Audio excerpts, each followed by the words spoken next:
Bonjour à toutes et à tous. Bonjour Lord aussi. Nous vous remercions d'avoir accepté l'invitation du Créal 76 à venir débattre autour de votre livre « La réputation, enquête sur la fabrique des filles faciles ». Nous avons déjà organisé plusieurs conférences en ce lieu. Merci à Élise Debré d'y accueillir à nouveau le Créal, que je laisse Francis Vanet présenter rapidement.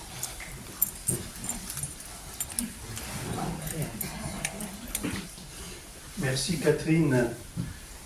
Oui, le comité de réflexion et d'action laïque, le Créal 76, est très heureux de participer aux initiatives mises en place par Brandon Dezel depuis plusieurs années, et aussi évidemment d'accueillir Lord aussi qui a accepté spontanément cette année notre invitation. L'an dernier, nous avons proposé une conférence avec Shala Shafik en solidarité avec les femmes iraniennes, Femmes, Vie, Liberté, et une adhérente du Créal y a interprété Baraye, devenu l'hymne de la révolte de toute une population contre le pouvoir théocratique iranien. Le jeune auteur de Baraye, Shervin Hajipour, vient d'être condamné à 3 ans et 8 mois de prison. C'était juste au moment des élections de début mars en Iran, où la participation, la plus faible depuis l'instauration de la République islamique en 1979, a été de 41%.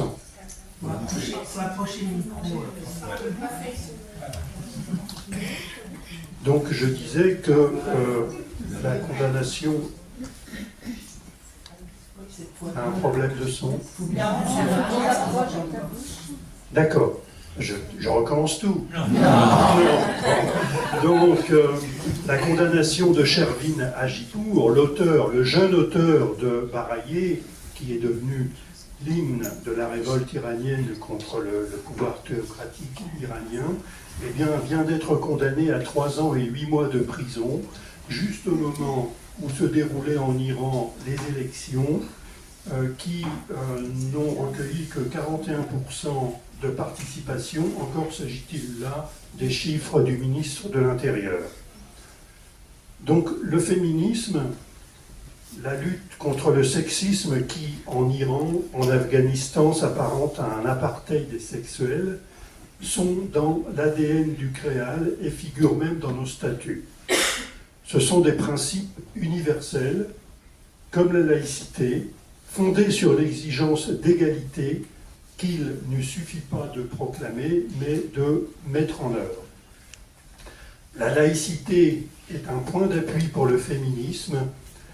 Ajouter des adjectifs à laïcité, inclusive, apaisée, ouverte, plurielle, ne vise qu'à la relativiser, à la disqualifier dans sa dimension et sa force universelle. De même, le caractère universaliste du féminisme est-il abandonné, voire combattu par des composantes du mouvement des femmes, certaines niant le rapport étroit entre laïcité et féminisme. Les religions ont toujours voulu contrôler le corps des femmes, leur place dans les sociétés. La laïcité est anticléricale, en ce sens qu'elle s'oppose à l'intrusion de la religion dans la vie politique. Cette séparation est essentielle aussi pour la défense et la conquête des droits des femmes. Puisque nous sommes au lendemain du 20e anniversaire de la loi du 15 mars 2004 interdisant le port de signes religieux ostensibles à l'école publique, comment ne pas évoquer l'offensive dont elle est l'objet? Elle est menée notamment par Jean Bobéro, le seul des 20 membres de la commission Stasi, qui s'est abstenu, les 19 autres approuvant la nécessité de légiférer, bien que cette position, la nécessité de légiférer, était minoritaire au départ, mais c'était avant les centaines d'auditions faites par la commission. Cette loi de Respiration laïque à l'école a montré sa pertinence et son efficacité encore à cette rentrée où la question du port de l'abaya a été réglée en quelques semaines.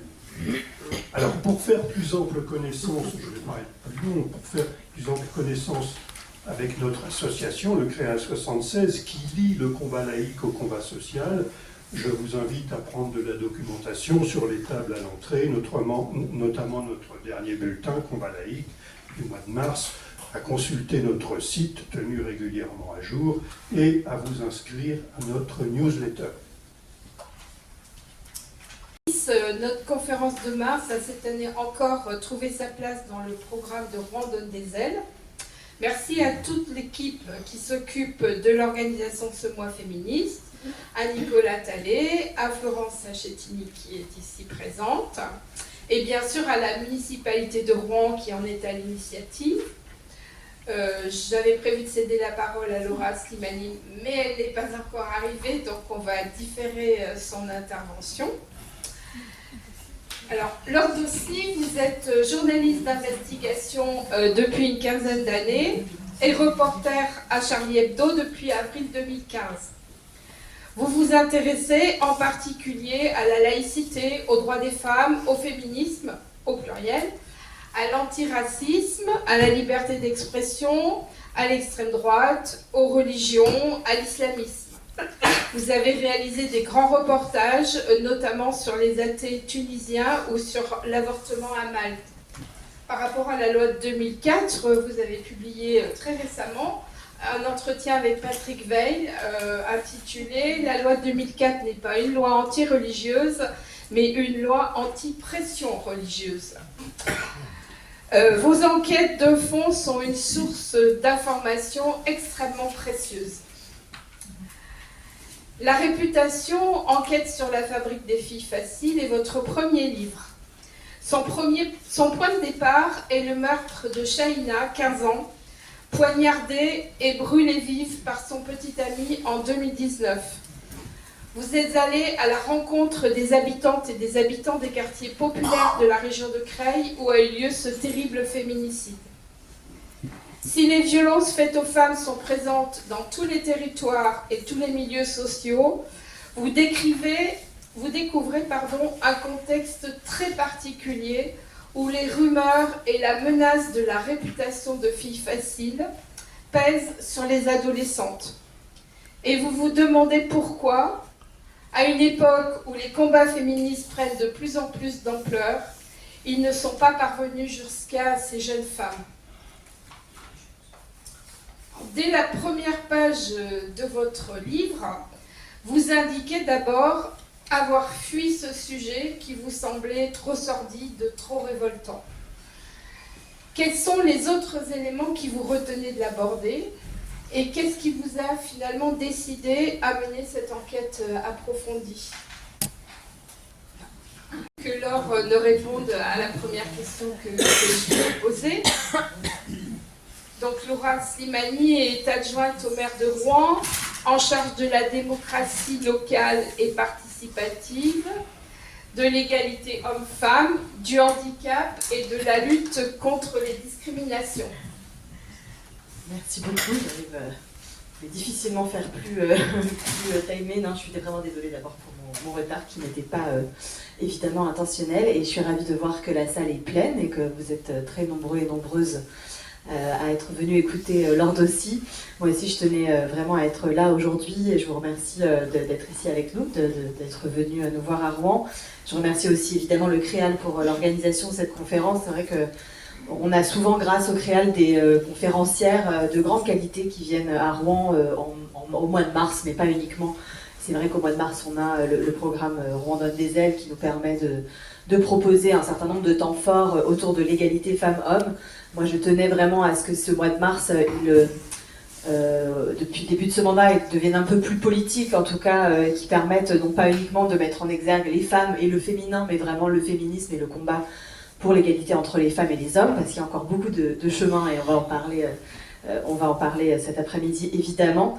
C'est vrai que je voulais juste introduire en disant que je suis en train de lire un très gros ouvrage qui est qui s'appelle Féminicide et qui revient sur toute l'histoire des féminicides, qui est un ouvrage qui a été coordonné par Christelle Thérault, une historienne. Et il y a un long chapitre évidemment autour du féminicide de masse des sorcières dans cet ouvrage. Pourquoi je parle de ça? Parce que je trouve que finalement donc ce féminicide qui s'est déroulé pendant plus de 2 siècles, qui s'est appuyé sur une montée de l'obscurantisme religieux entre le Moyen-Âge et la Renaissance, il s'est fondé, lors duquel des dizaines de milliers de femmes, voire plus, j'ai plus pas les chiffres en tête, mais ont été tuées. Il s'est basé très fortement sur cette question de la réputation qu'on faisait peser sur des femmes qui étaient souvent un prétexte, mais quand même avec une suspicion permanente, souvent liée à leur sexualité, et liée au fait que, parce qu'elles étaient femmes, elles avaient forcément une forme de lien avec le diable, ou en tout cas qu'elles pouvaient développer ces liens avec le diable, et qu'elles étaient suspectes finalement. Et le fait d'être femme nous rendait suspectes. Je fais le lien parce que je trouve que c'est pour dire que cette question de la réputation, elle est vraiment au cœur des questions d'égalité entre les femmes et les hommes, parce qu'elle traduit le fait que les femmes sont soumises au regard des hommes depuis des siècles, et que c'est cela qui rend extrêmement difficile cette question du combat contre les violences sexistes et sexuelles, qui est incarné évidemment, enfin en tout cas c'est cet enjeu qui est évidemment incarné à l'extrême par le cas de Shaina, qui a évidemment quand même beaucoup ému, et qui a illustré finalement à l'extrême à quel point cette réputation pouvait conduire une vie humaine, en l'occurrence la vie de Shaina, à être non seulement violée, tuée, mais en plus salie dans sa réputation et dans l'image qui reste celle de Shaina aujourd'hui dans un certain nombre de groupes. Et donc je vous remercie vraiment d'être présent et de nous partager. Moi j'ai pas encore lu le livre, donc j'ai hâte de vous écouter cet après-midi.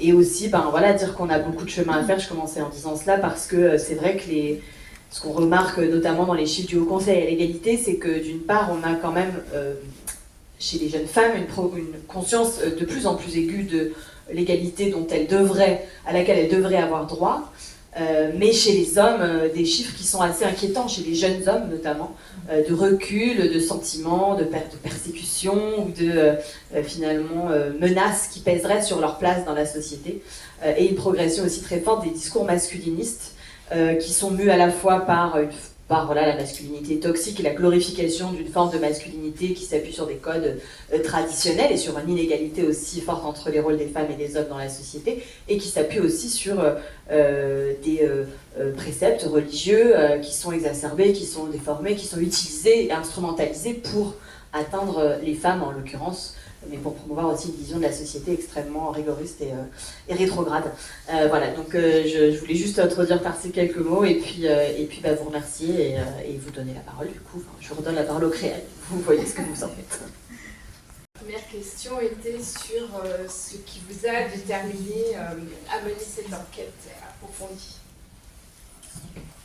Merci pour votre question et merci d'abord pour votre invitation. Je suis vraiment ravie d'être parmi vous aujourd'hui pour parler de mon enquête et de ces sujets qui me tiennent à cœur. Alors, pour répondre à votre question, c'est vrai que comme je le dis, j'ai d'abord eu du mal presque à me mettre dans ce sujet parce que cette jeune Shaina a vécu vraiment ce que peut vivre de pire une adolescente. Elle a été agressée sexuellement à l'âge de 13 ans, elle a été ensuite tabassée, et puis elle a été brûlée vive et poignardée à l'âge de 15 ans par son petit ami quand il a appris qu'elle était enceinte de lui. C'est un féminicide qui m'avait d'abord échappé. On ne sait pas très bien finalement quand un sujet, quand un féminicide est médiatisé ou pas. Et celui-ci était passé totalement sous silence, même si la famille il y avait une marche blanche qui avait été organisée, mais ça n'avait pas atteint les journaux nationaux. Et j'ai découvert cette histoire par un article dans Le Monde. Et en lisant cet article, je me dis, il faut qu'on comprenne comment on est arrivé là. Pourquoi cette adolescente a vécu j'aime pas trop les mots jargonnants, militants, mais là on peut quand même parler d'un continuum de violence. Et donc je voulais comprendre ce qu'il y avait derrière tout cela. Et ce qui m'a... Donc j'ai commencé à travailler sur ce sujet pour Charlie Hebdo. Et en enquêtant à Creil, j'ai réalisé que, au-delà de ce féminicide, eh bien, il y avait d'autres adolescentes qui avaient peur de subir le même sort que Shaina.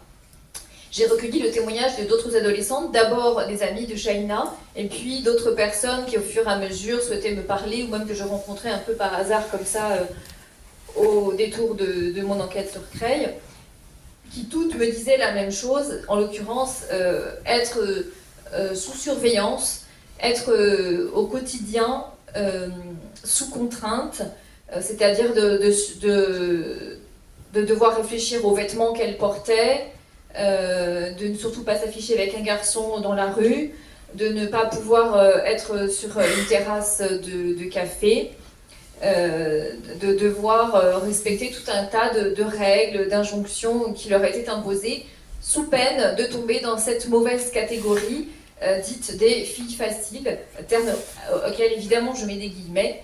C'est un terme d'ailleurs je ne pensais plus du tout être utilisé aujourd'hui. Et en allant à Creil, j'ai réalisé combien c'était un mot qui était employé comme une espèce de catégorisation à part entière, presque. Et donc, je parle d'épée de Damoclès au-dessus de la tête de toutes ces filles.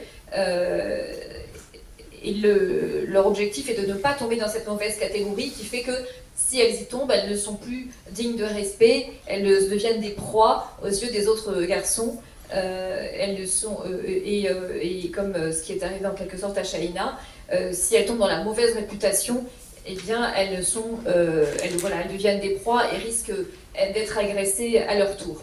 Et donc cette situation où je découvre qu'il y a plein d'autres Shaina potentielles, si je puis dire, m'a incité à en faire un livre, parce que je me dis il faut montrer, il y avait au-delà d'un féminicide, il y avait toute une situation à montrer, et au-delà de ça, c'est en effet la situation finalement des filles des quartiers, dont on ne parle plus trop aujourd'hui, dont on a entendu parler il y a 20 ans, à l'époque quand il y avait le féminicide de Soham Benziane, et à l'issue de cela, il y a eu la création de Ni pute ni soumise, qui portait la parole du sexisme dans les quartiers.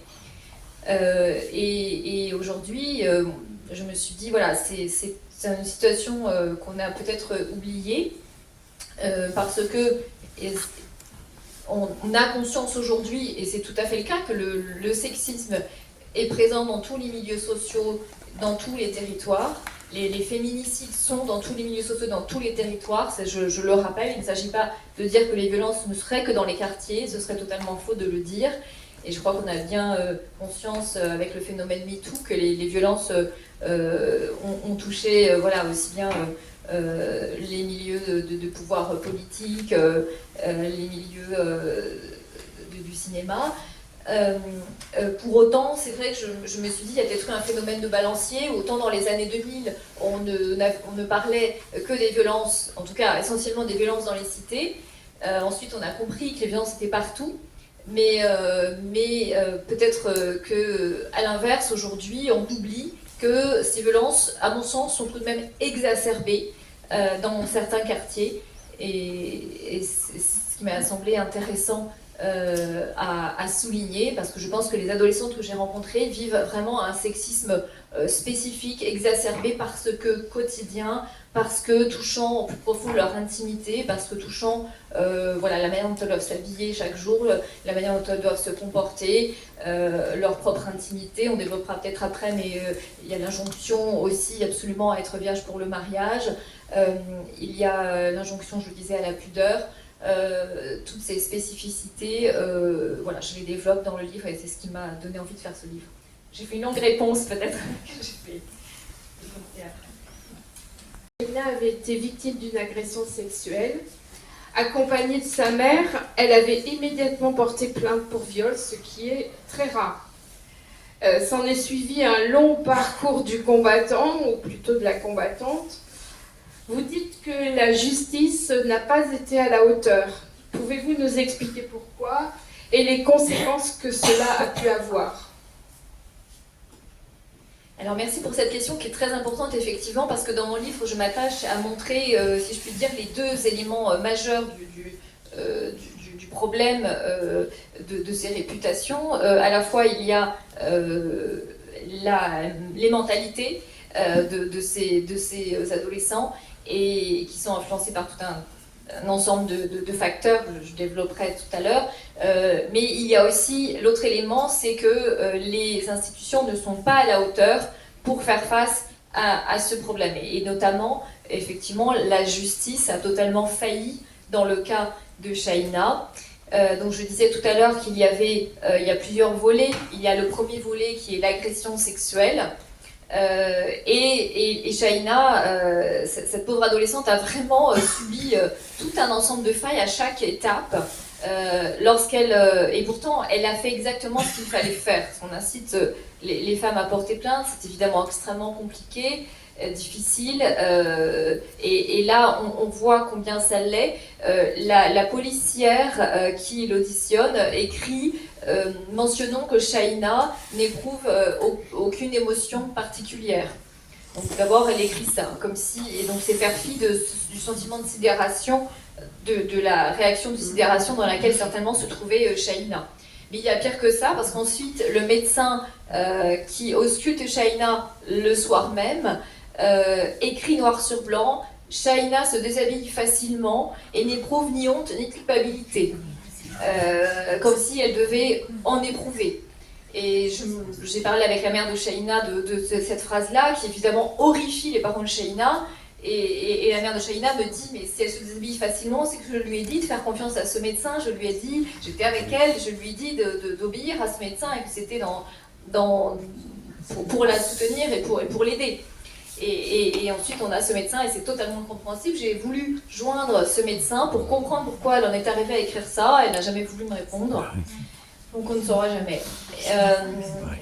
Mais peut-être que, quand je demande au procureur, le procureur me dit que ce serait moi qui verrais une interprétation, que ce ne sont que des propos neutres. Il ne semble pas que ce soit neutre de dire que quelqu'un n'éprouve pas de culpabilité. C'est considéré qu'elle devrait en éprouver. Voilà. C'est une femme médecin, mais alors Shaina n'a eu affaire qu'à des femmes, et comme quoi, moi j'ai toujours été très dubitative sur le message qui consiste à dire plus les femmes seront des postes du pouvoir, mieux ça sera. Malheureusement, je suis pas sûre, parce qu'il faut surtout des gens qui soient formés, hommes ou femmes, et voilà, soit les femmes, ce n'est pas suffisant. Et ensuite, la psychologue également, qui est experte judiciaire, qui rencontre Shaina, qui elle-même remet en cause la parole de Shaina en disant Shaina a menti à un moment, donc elle pourrait mentir à nouveau. En gros, il faut toujours des victimes qui soient parfaites. Et là, on a une adolescente de 13 ans, voilà, elle a menti à un moment auprès d'une copine à propos de ce garçon, donc la psychologue elle-même met des distances avec ses propos. Et puis, il y a la juge elle-même, qui ne respecte pas elle-même le droit. Pourquoi ? Parce que au départ, Shaina a porté plainte pour un viol. Elle dit avoir été violée dans la clinique désaffectée dans laquelle elle se retrouve d'ailleurs sous l'objet d'un chantage. Elle se rend dans une clinique désaffectée parce que son petit ami alors la menace de dévoiler des photos d'elle qu'il a obtenues déjà par la contrainte. Donc il a des photos d'elle nue et il la menace de les dévoiler si elle ne vient pas dans la clinique. Donc elle se rend dans cette clinique un peu contrainte et forcée, et là elle se retrouve face à 3 garçons. Et d'après sa déposition, il la viole. Mais la justice va considérer que la version de Shaina a beaucoup changé, mais ça change, à mon sens, ça change à la marge, c'est-à-dire qu'elle est auditionnée un grand nombre de fois, et ça va changer sur des détails. Et on lui demande vraiment des choses extrêmement crues et difficiles, en lui disant mais là vous dites qu'ils étaient 2 à vous demander une fellation, là vous dites qu'il était tout seul à demander, et l'autre où ils étaient 2 à vous tenir, et là il n'y en a un qui vous tient par les pieds, l'autre par le bras. Enfin, vous voyez des choses comme ça de l'ordre quand même relativement du détail et qui est extrêmement difficile à se souvenir, parfois 1 an et demi après, dans une audition. Et donc, la juge d'instruction va, pour plusieurs raisons, requalifier en agression sexuelle et non pas poursuivre pour viol. Et là où je vous dis qu'elle ne suit pas le droit, quelque part, c'est que, en fait, la juge d'instruction reconnaît quand même qu'il y a bien eu pénétration par un baume à lèvres. Hein, et les adolescents le reconnaissent eux-mêmes. C'est-à-dire qu'à un moment, les adolescents ces jeunes vont dire tiens, on va vérifier si elle est vierge. Et d'ailleurs, ça rejoint ce que je disais tout à l'heure avec cette absurde injonction à la virginité, qui est une obsession de pureté, voilà, tout à fait absurde. Et là, ils vont donc probablement donc faire une sorte d'absurde test de virginité au moyen de ce baume à lèvres. Et ce qui revient à la violer, puisque d'après le droit, un viol est tout acte de pénétration, quel qu'il soit, par menace, contrainte ou surprise, ou violence. Et la juge d'instruction dit il y a bien eu pénétration avec un baume à lèvres, pour autant nous allons poursuivre pour agression sexuelle. Et là, on voit bien que la juge elle-même, finalement, décide de dire, voilà, il y a pénétration, mais pour autant, moi je décide que c'est une agression sexuelle, donc ce qui contrevient au droit. Voilà, alors les choses étant complexes, je pense que, ça c'est pour moi mon point de vue, mais je pense que si elle avait, d'une part on peut être révolté parce que normalement ça devrait être passé aux assises, mais je pense que malheureusement si c'était passé aux assises, le risque était que les jeunes soient totalement disculpés, parce qu'ils n'auraient pas été condamnés entre guillemets pour un baume à lèvres, et même l'avocate de la famille me dit mais oui, la justice n'allait pas mobiliser des assises pour un baume à lèvres. Voilà, donc on est là aussi. Donc voilà, tous ces éléments mis bout à bout font que, en effet, on peut dire qu'il y a des failles absolument scandaleuses dans la manière dont Shaina a été prise en compte par la justice. Et il y a aussi la longueur de l'enquête. Et ça, c'est un élément qu'on retrouve très très souvent.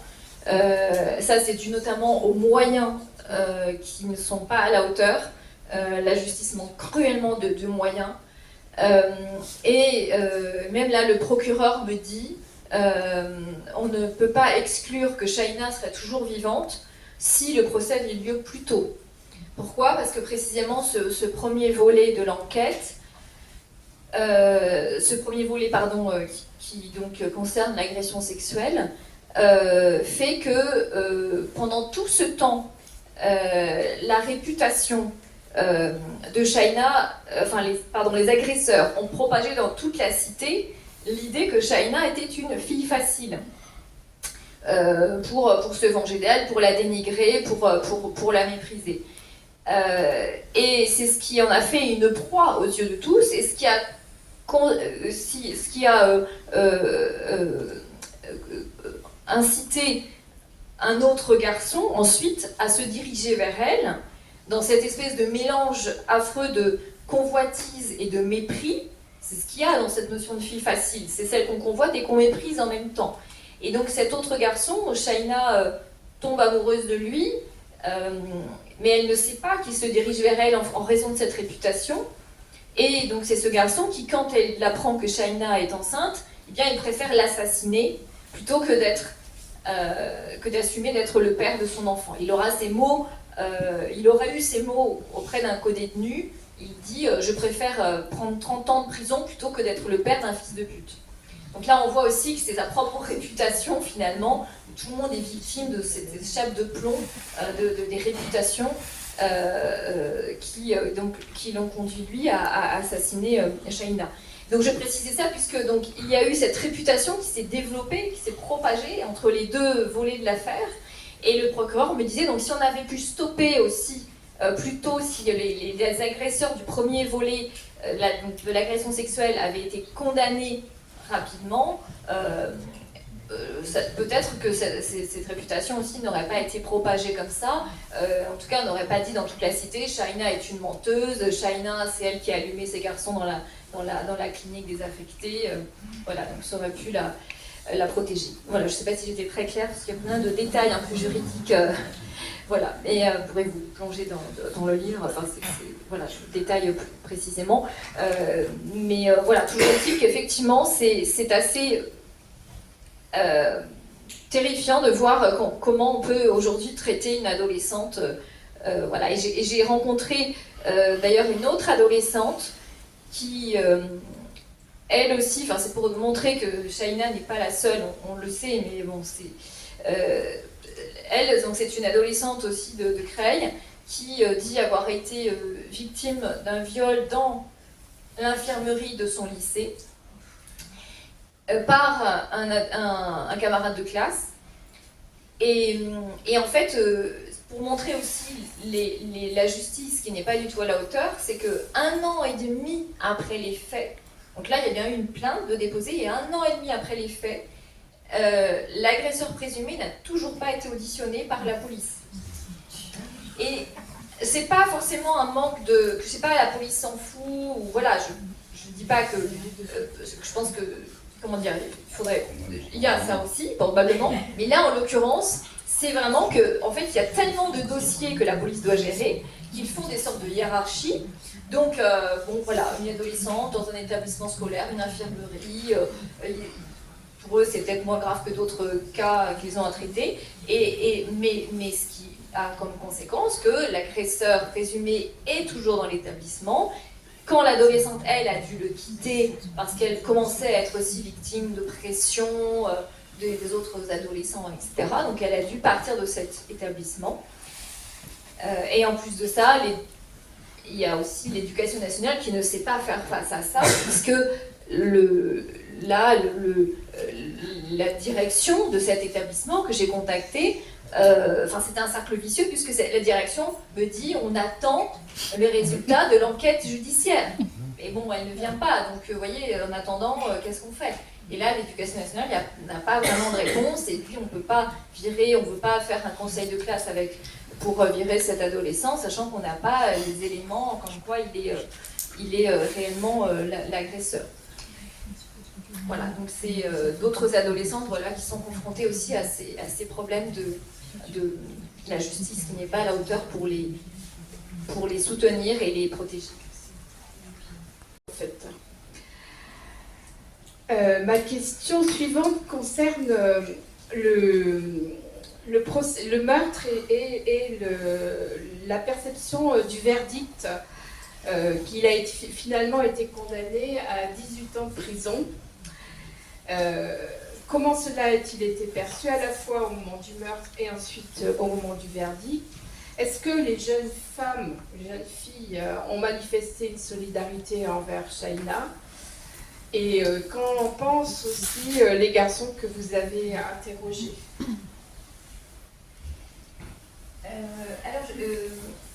En ce qui concerne la condamnation, il a été condamné, le meurtrier Shaina a été condamné à 18 ans de prison. Il a ce qu'on appelle l'excuse de minorité, puisqu'il avait 17 ans et 3 mois au moment des faits, ce qui fait que les condamnations auxquelles un mineur est passible sont minorées par rapport à la condamnation d'un adulte.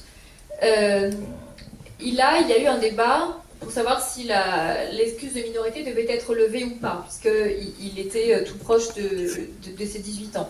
Le procureur avait demandé à ce que ce soit levé, et les juges en ont décidé autrement et ont maintenu cette excuse de minorité. Ce qui fait qu'il a été condamné à 18 ans. Avec l'excuse de minorité, c'était 20 ans maximum. Et si l'excuse avait été levée, il aurait été condamné à 30 ans. Là-dessus, je ne vais pas me prononcer parce que je pense que je trouve qu'il ne faut pas non plus tout remettre en cause dans la justice. Et il y a des valeurs dans la justice qui ont été mises en place et qui sont importantes aussi, en tout cas qui ne sont qu'on doit manier avec prudence, et l'excuse de minorité en fait partie, parce qu'il y a une espèce d'appel tout le temps à de plus en plus de condamnation. Et je ne suis pas, moi, à titre personnel, persuadée que plus les condamnations seront fortes, mieux ça ira. Voilà, je trouve que c'est aussi un discours finalement assez droitillé, enfin, c'est un petit peu caricatural, c'est ce que je dis, mais voilà, je pense aussi que le féminisme doit réfléchir. Je ne suis pas persuadée que voilà, des condamnations plus fortes changent les choses. Mais ce qui m'interpelle plus, c'est voilà, tout ce qui est en amont, et c'est ce que je vous développais tout à l'instant, c'est plus la manière dont Shaina a été traitée dans ce premier volet, en l'occurrence maltraitée, et le premier volet, donc l'agression sexuelle, qui n'a pas été pour le coup bien traitée par la justice. Voilà, après sur les condamnations en soi, pour moi c'est un autre sujet.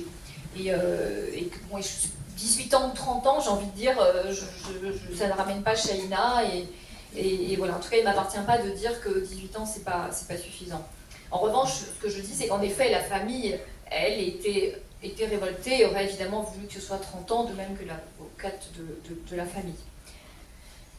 Et je crois qu'il y avait une autre partie de la question. Oui, les filles... et les garçons. C'est compliqué de généraliser parce que quand même on parle d'une ville entière, on parle voilà, moi à chaque fois ce sont quelques témoignages, hein, j'ai pas interrogé toute la ville. Il y a en fait, c'est très ambivalent parce que bon, il y a une petite partie de proches du meurtrier qui continuent de le soutenir.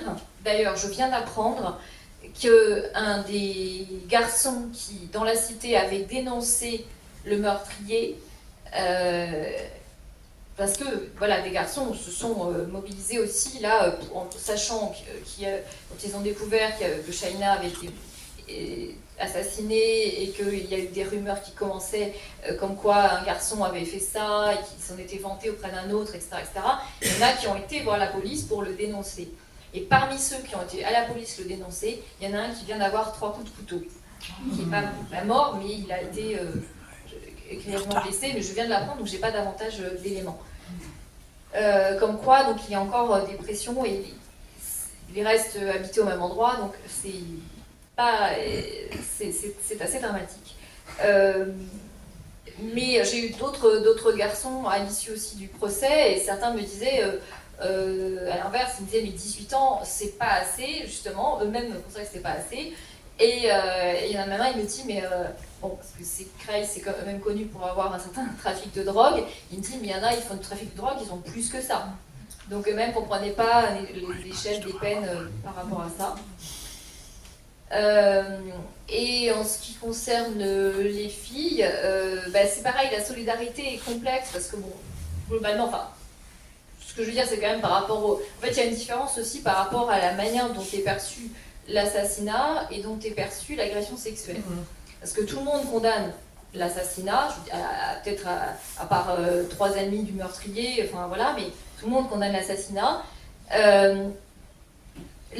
En revanche, pour l'agression sexuelle, on entend encore des gens dire non mais c'est pas vrai, Shaina était une fille facile, elle a inventé ça, voilà. Donc il y a vraiment on voit que il y a encore une remise en cause de la parole de Shaina en ce qui concerne l'agression sexuelle, même depuis qu'elle a été assassinée. On voit toute la difficulté là, je crois vraiment pour une femme de parler d'être crue en ce qui concerne une agression sexuelle, puisque même par-delà la mort, certains remettent en cause ces propos. Nombreuses jeunes filles et découvert à quel point elles sont sur surveillance, vous en avez parlé, sommées d'arriver vierges au mariage et avec l'épée de Damoclès de la réputation. Mais quels sont les éléments combinés, enfin j'imagine pas un seul, qui font qu'on en est arrivé à une situation si grave que ça peut déboucher sur le meurtre d'une jeune fille, que ça a pu déboucher sur le meurtre d'une jeune fille. Et deuxième question, vous en avez un petit peu parlé, mais est-ce que la notion de fille facile est spécifique au quartier populaire ? Alors pour peut-être commencer sur la deuxième question, donc c'est pas spécifique au quartier populaire, je pense que c'est une notion qui est une notion déjà éminemment sexiste, Pourquoi? Parce qu'il n'existe qu'au féminin, déjà, c'est quand même intéressant de le rappeler. On ne dit jamais un garçon facile, et ça dit beaucoup de notre société, des représentations qu'on a des hommes et des femmes. Alors je pense qu'il y a ce que j'appelle une double standard, une double morale qui existe depuis très très longtemps dans la société.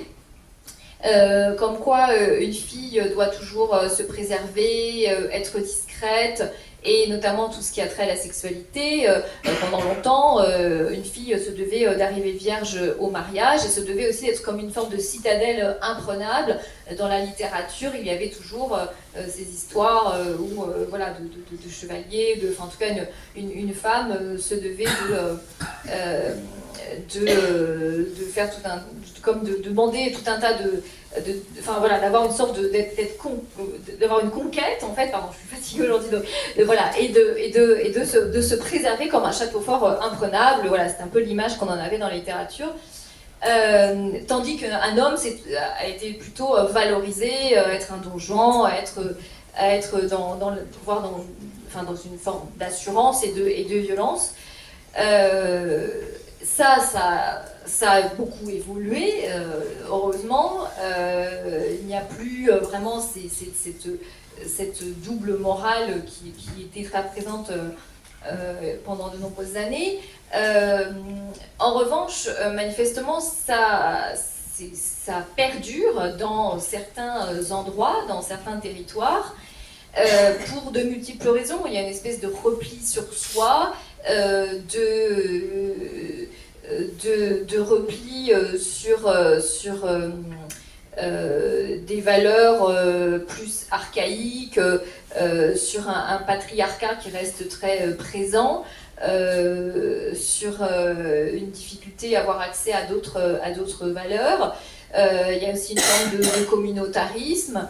Il y a, alors je développe, en ce qui concerne Creil, il y a tout un ensemble de facteurs qui ont contribué à ce que des valeurs patriarcales restent encore très présentes.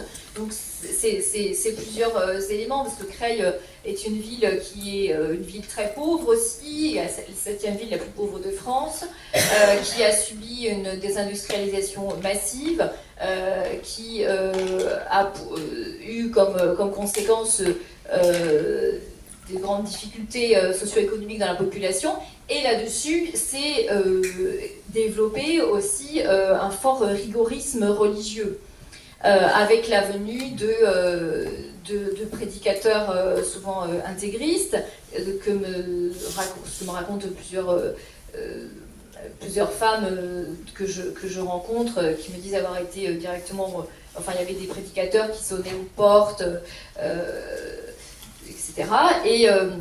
Et là, aujourd'hui, par exemple, j'ai moi-même été à la rencontre des différents acteurs de la ville, et je vais notamment à la rencontre d'un des imams de Creil, et je lui fais part de différents témoignages que j'ai reçus, et notamment d'une adolescente à qui on a dit dans la rue qu'elle ne devait pas s'habiller en jupe. Et là, il me dit, mais je vous confirme que la jupe est un interdit religieux. Donc là, on n'est pas trop étonné que, effectivement, des jeunes garçons se sentent autorisés, avec ces propos de l'imam, à interdire à leurs propres sœurs, à leurs propres amis de se promener en jupe, ou en tout cas, voilà, de s'habiller comme elles le souhaitent. Et cet imam, évidemment, ne représente quelque part que lui-même, c'est son interprétation à lui. D'autres, heureusement, ont d'autres interprétations. Mais il a, là, dans un endroit qui déjà est très fragile économiquement, qui est très fragile socialement, il a cette grande influence, puisque c'est l'imam d'une des plus grandes mosquées de Creil. Et il a d'ailleurs il est né en France, et il a été à prendre sa fonction d'imam en Arabie Saoudite, pour revenir ensuite en France. J'ai un petit peu digressé par rapport à votre question, mais voilà, c'était pour être un peu sur cet ensemble d'éléments qui conduisent à ce qu'il y ait une chape de plomb aussi importante sur voilà, et on sait que toutes les religions sont patriarcales. On sait que ce que je veux dire aussi, c'est que cet imam me dit les injonctions à la pudeur, pour être honnête intellectuellement, me dit les hommes aussi doivent être pudiques. soit, mais dans un contexte comme ça patriarcal, disons que les garçons sont aussi bien contents d'instrumentaliser cette vision de la religion pour asseoir leur propre pouvoir auprès des filles de la cité. Vous décrivez le tabou que constitue la sexualité et les difficultés énormes rencontrées par les habitants de Creil pour obtenir ne serait-ce que des informations sur la contraception et l'avortement. Vous avez assisté à des séances d'éducation à la sexualité organisées dans un collège. Les filles et les garçons expriment-ils des préoccupations différentes? Les relations entre les filles et les garçons dépendent-elles des territoires, des milieux sociaux? Et quel rôle jouent les parents par rapport à cela? Oui, comme je le disais, c'est vrai que je crois que le corps, en tout cas, et aussi la sexualité, l'intimité, c'est vraiment les tabous principaux et qui sont sous-jacents à toutes ces violences. Il y a donc, oui, comme je disais, cette injonction à laquelle sont confrontées toutes les adolescentes là-bas, et elles me disent c'est vraiment le tabou absolu, c'est absolument de rester vierge pour le mariage. Et sous peine de ne plus du tout être digne de respect. Et d'ailleurs, un exemple aussi pour montrer combien cette injonction est forte, il y a une adolescente qui alors d'ailleurs je permets de préciser aussi que ces anathèmes de filles faciles, ils sont utilisés comme un outil de contrôle et aussi de vengeance, parce qu'on devient une fille facile pour tout et n'importe quoi, soit parce qu'on a une vie d'adolescente normale, qu'on peut sortir avec un petit ami, etc. Mais aussi, il y a des garçons qui vont totalement inventer n'importe quoi juste pour se venger d'une fille. Par exemple, une fille me racontait qu'à l'adolescence, elle avait refusé les avances d'un garçon. Eh bien, ce garçon a fait croire à toute la cité qu'ils avaient eu des rapports sexuels ensemble, ce qui était faux. Mais preuve que c'est le tabou, le truc le plus interdit, c'est qu'à partir du moment où les gens pensaient qu'ils avaient des rapports sexuels, eh bien cette fille, elle n'était plus digne de respect. Et donc elle a été insultée pendant toute son adolescence dans sa classe et dès qu'elle passait dans le quartier. Et cette réputation était telle que même au moment où elle s'est mariée, eh bien un des garçons a appelé son futur mari en lui disant « Mais tu sais que cette fille est une pute ». Ça l'a poursuivi comme ça toute son adolescence. Et donc tout ça parce qu'elle avait refusé les avances d'un garçon et que ce garçon fait croire qu'ils ont eu des rapports sexuels. Il y a la logique totalement absurde. Et donc oui, donc il y a ce tabou vraiment sur le corps et tout ça est d'autant plus... en fait, ces adolescents sont dans une espèce de cocktail explosif parce que il y a beaucoup de tabous, il y a une impossibilité de parler de manière apaisée des questions autour du corps, de la sexualité, voilà, dans un contexte où il y a beaucoup d'interdits et beaucoup de tabous religieux. Et dans le même temps, ces adolescents sont confrontés à des films porno. On sait qu'aujourd'hui, l'âge moyen de découverte du premier film porno, c'est parfois 10 ans. Donc c'est un cocktail explosif puisque d'énormes tabous associés à une vision d'une sexualité la plupart du temps très violente dans les films porno sans avoir la possibilité d'en parler, de décrypter et de comprendre que cette violence n'est pas normale. Et c'est vrai que j'évoque dans mon livre ce qui me semble être une des solutions, si on peut en trouver, et être un des endroits où les adolescents peuvent enfin avoir accès à une parole sur ces sujets-là, ce sont les cours d'éducation affective et sexuelle qui sont organisés normalement. Il y a une loi de 2001 qui normalement fait qu'il y a 3 séances par an et par élève. Mais en réalité, c'est très mal appliqué. Il n'y a que 15 à 20% des collégiens et des lycéens qui y ont réellement accès. Et j'ai pu me rendre compte en allant dans une de ces séances combien c'était crucial, et notamment dans ce type de territoire. il y a donc les élèves étaient séparés en petits groupes, un petit groupe de garçons, un petit groupe de filles. Ça me semble normal, cette non-mixité à cet âge-là, parce que c'est mieux pour libérer la parole et éviter des gênes et des rires, etc.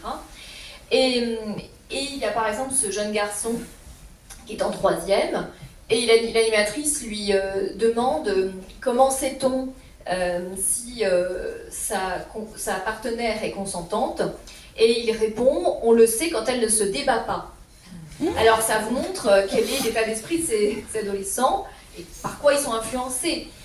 Mais en même temps, je donne cet exemple pour dire que justement c'est absolument crucial que ces adolescents puissent avoir un espace où exprimer ce qu'ils ont en tête et qu'on puisse déconstruire les a priori qu'ils ont, et ils puissent avoir un échange avec une animatrice qui est spécialiste, qui puisse lui proposer autre chose en termes de relations affectives et de relations sexuelles. Et le dialogue s'est instauré dans cette classe, et on voyait qu'ensuite il comprenait que ce qu'il avait dit était horrible. Voilà, d'où l'importance de ces séances-là. Et en ce qui concerne le petit groupe de filles dont j'avais suivi la séance, eh bien elles se sont toutes levées et à tour de rôle, chacune racontait les violences dont elles étaient victimes. Et là, on voyait à nouveau l'ampleur des violences dont ces adolescentes étaient victimes. Ça allait du cyberharcèlement avec, je disais tout à l'heure, tout ce chantage pour envoyer des nudes, des photos d'elles nues, etc. C'est très très répandu. Et donc ça allait du cyberharcèlement à des agressions sexuelles, à des viols qu'elles avaient subis pour certaines devant le cinéma. Voilà, donc cet espace de séance d'éducation affective et sexuelle, ça me semble être une piste vraiment importante. Et heureusement, ça existe, ça va, hein, je ne dis pas que rien n'est fait, il y a en l'occurrence le chef d'établissement qui a à cœur ce que tous les élèves puissent en avoir, mais ce n'est pas le cas de tous les établissements, c'est un peu en fonction du bon vouloir des chefs d'établissement. C'est vrai que ça prend du temps, on demande beaucoup aux établissements scolaires, mais voilà, ça me semble être un élément vraiment crucial pour venir en aide à ces adolescents. Ils sont obligés de prendre des biais détournés pour que les parents ne soient pas tout à fait au courant de l'objet des séances, parce que sinon il y a une... Oui, ça c'est absolument pas. Ça fait partie des tabous, et c'est vraiment difficile, je trouve, pour les pouvoirs publics là, d'arriver à manier tout ça, parce qu'en effet, il ne disait pas, l'établissement que j'ai suivi, il ne disait pas aux parents ce que l'enfant allait suivre ce jour-là. Ils savaient que c'était pas un cours comme d'habitude, mais il ne mettait pas précisément ce qu'il en était, parce qu'ils savaient que certains parents n'auraient pas envoyé leur enfant à l'école ce jour-là. Et d'ailleurs, je ne sais pas si vous vous souvenez, il y avait eu les journées de retrait de l'école qui avaient été lancées à l'époque au moment des ABCD de l'égalité, qui étaient des super modules qui avaient été mis en place aussi pour lutter contre les stéréotypes et contre les violences. Et là, c'est intéressant de se souvenir que qui s'était ligué pour s'opposer à ces ABCD de l'égalité, c'était à la fois les islamistes et l'extrême droite. Et ils ont les mêmes fondamentaux, les mêmes valeurs quand il s'agit de s'opposer aux droits des femmes, à ce qui est progressiste et à tout ce qui est dans un sens de l'émancipation. Et dans certains... à Creil, en l'occurrence, ces journées de retrait de l'école avaient été très suivies. La moitié des élèves avaient été retirés de l'école ce jour-là. Et d'ailleurs, j'ai rencontré un père de famille qui était complètement là-dedans, à me dire « Ah mais moi, je protège ma fille ». En plus, on partait je le rencontre comme ça, c'était pour mon chapitre consacré aux garçons, pour comprendre comment ça en arrivait à avoir cette mentalité. Et donc, je rencontre ce père de famille, et il commence à me dire « Moi, je protège ma fille ». Donc, il me présentait ça d'une manière plutôt positive. Et là, il développe en disant, par exemple, j'ai appris qu'on allait lui apprendre ce que c'est. On va lui apprendre, je sais pas, il me dit on allait lui montrer des pénis à l'école.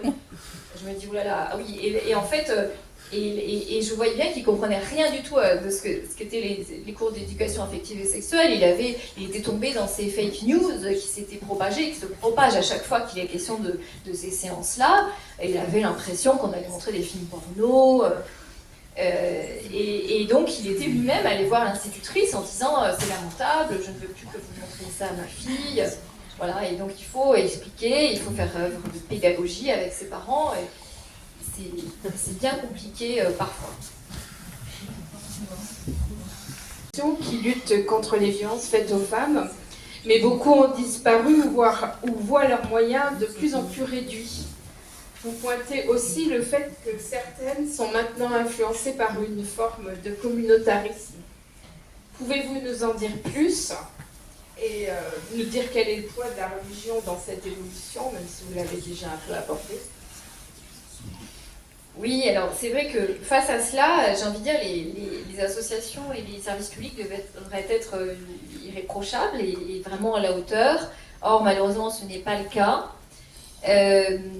Il y a en effet un certain nombre d'associations qui, par manque de moyens ou par des recrutements qui sont peut-être pas les bons, qui sont aussi dans une forme de repli sur soi communautariste, ou en tout cas dont certains bénévoles vont reproduire des stéréotypes. Et donc face à une population très fragilisée, ça m'a semblé assez inquiétant. Et par exemple, je suis allée donc comme ça dans une association, j'échange. Alors, comme j'avais du mal à venir dans cette association, ils ne voulaient pas me recevoir. Je ne me suis pas présentée comme journaliste. D'habitude, je fais rarement ça, mais c'est parfois nécessaire pour avoir une parole qui soit plus naturelle, on va dire. Et j'échange comme ça de manière informelle avec une des personnes de l'association, et cette personne me dit j'en ai assez de voir des femmes qui viennent se plaindre pour un oui, pour un non. Maintenant il y en a plein qui viennent porter plainte pour recevoir une pension alimentaire, et je leur dis qu'est-ce que tu ferais si tu étais au bled? Voilà, donc on entend ce genre de discours. J'espère que ça reste minoritaire, je n'ai pas les moyens de le savoir, mais d'autres personnes m'ont dit aussi que parfois des femmes qui voulaient avorter, on leur disait quand même, on leur faisait peser une sorte de responsabilité, on les culpabilisait. Voilà, donc on n'est pas à l'abri qu'au sein d'associations, il y ait aussi des pesanteurs culturelles et religieuses qui se reproduisent. Et par ailleurs, donc il y a aussi, comme je disais, un manque de moyens et un manque de présence aussi des services publics. Et je donne un exemple, donc là vous en avez peut-être entendu parler parce que c'était aussi un sujet national presque, c'est la fermeture de la maternité de Creil. C'était une grande maternité qui a dû, pour des raisons économiques, être transférée, une décision pour faire des économies, en gros, d'être transférée avec celle de Senlis. Et sauf que ça coupe, c'est un grand bassin de population qui avait besoin de cette maternité, d'autant que dans la maternité, il y avait un pôle destiné à la lutte contre les violences faites aux femmes, un pôle aussi consacré à l'IVG, et ce qui fait que, avant, je me suis fait passer pour une adolescente qui aurait voulu obtenir un IVG sur Creil. Et bien en fait, c'est le parcours du combattant. J'ai appelé le numéro vert du gouvernement qui donne des informations sur l'IVG, et on me donne 2 numéros. On me donne le numéro de la maternité de Creil, et donc j'appelle, et là, c'était fermé, et on me dit d'aller à Senlis, mais Senlis, c'est à 15 minutes en voiture, donc si je n'ai pas le permis, si je ne peux pas en parler à mes parents, je n'ai pas de possibilité d'aller à Senlis, il n'y a pas de bus pour y aller. Et l'autre numéro qu'on m'avait donné, c'était le numéro d'un médecin pour faire une IVG médicamenteuse, sauf que ce médecin avait fermé son cabinet, il était parti à Beauvais, qui est plus loin. Et là, on a l'autre problème qui est donc le désert médical, avec des médecins qui ne sont plus là, qui ne s'installent plus, qui partent, etc. Donc voilà, c'était le parcours du combattant pour pratiquer une IVG. Et là, on voit aussi que sur cette situation déjà complexe, eh bien, en plus, il y a des décisions politiques qui sont prises, comme la fermeture de cette maternité, qui ajoutent à la déshérence de cette population, à l'abandon de cette population. De l'insertion professionnelle dans la lutte contre les violences faites aux femmes. Et vous avez notamment enquêté sur l'école de la deuxième chance à Creil. Quels sont les problèmes que cette structure rencontre et aussi quelles sont ses réussites? Oui, alors parmi les différents lieux qui m'ont semblé être intéressants à Creil, il y a cette école de la deuxième chance.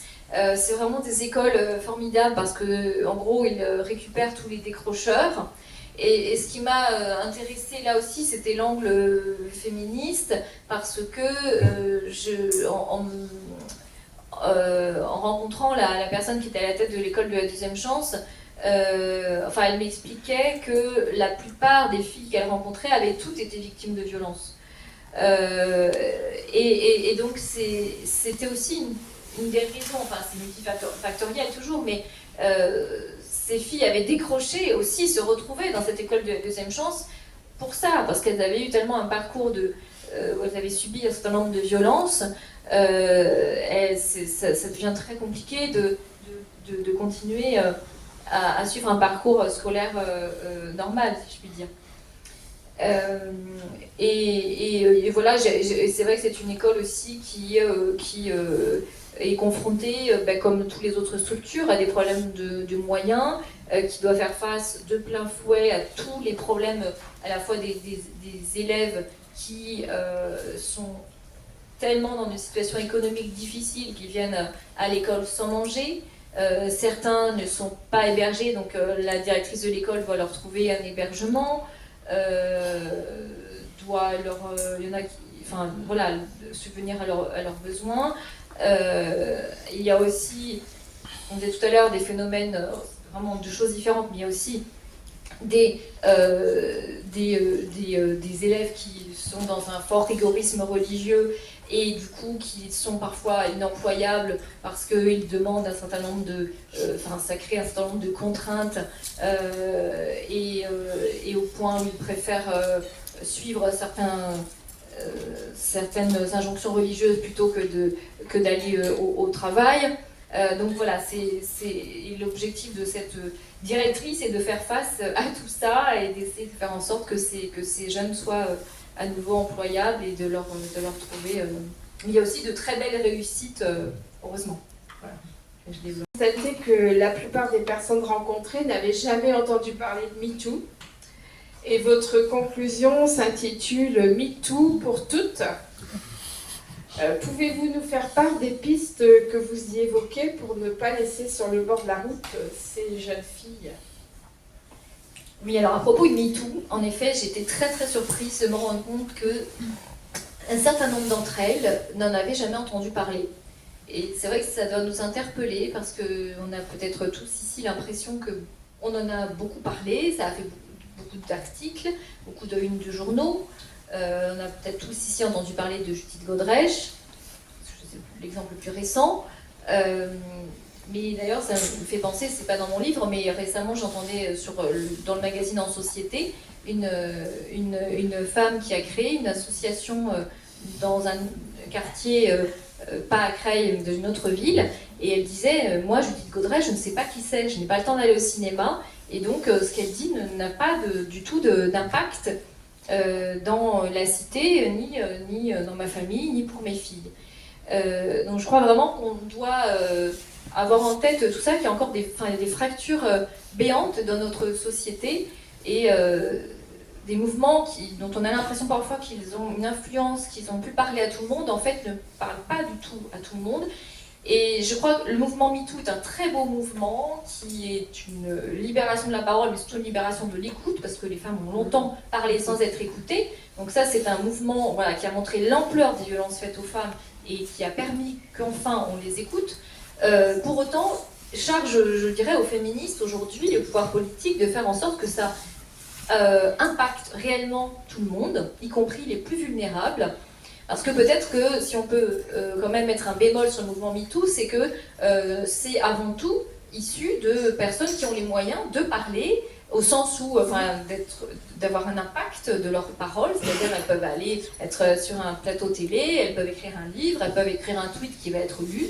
Et c'est vrai que ce n'est pas le cas des femmes les plus vulnérables et les plus en difficulté. Pour autant, c'est pas parce qu'on ne peut pas avoir accès à tout cela qu'on ne peut pas être dans le mouvement MeToo, au sens où voilà, les adolescentes que j'interviewe dans le livre et qui me parlent, quelque part, j'ai envie de dire, elles rentrent aussi dans le mouvement MeToo de cette manière. On voit qu'elles aussi, elles ont besoin de parler, de dénoncer ce qu'elles vivent. Et donc j'espère de tout cœur qu'on pourra aussi les prendre en compte. On va vous proposer de débattre avec notre objectif.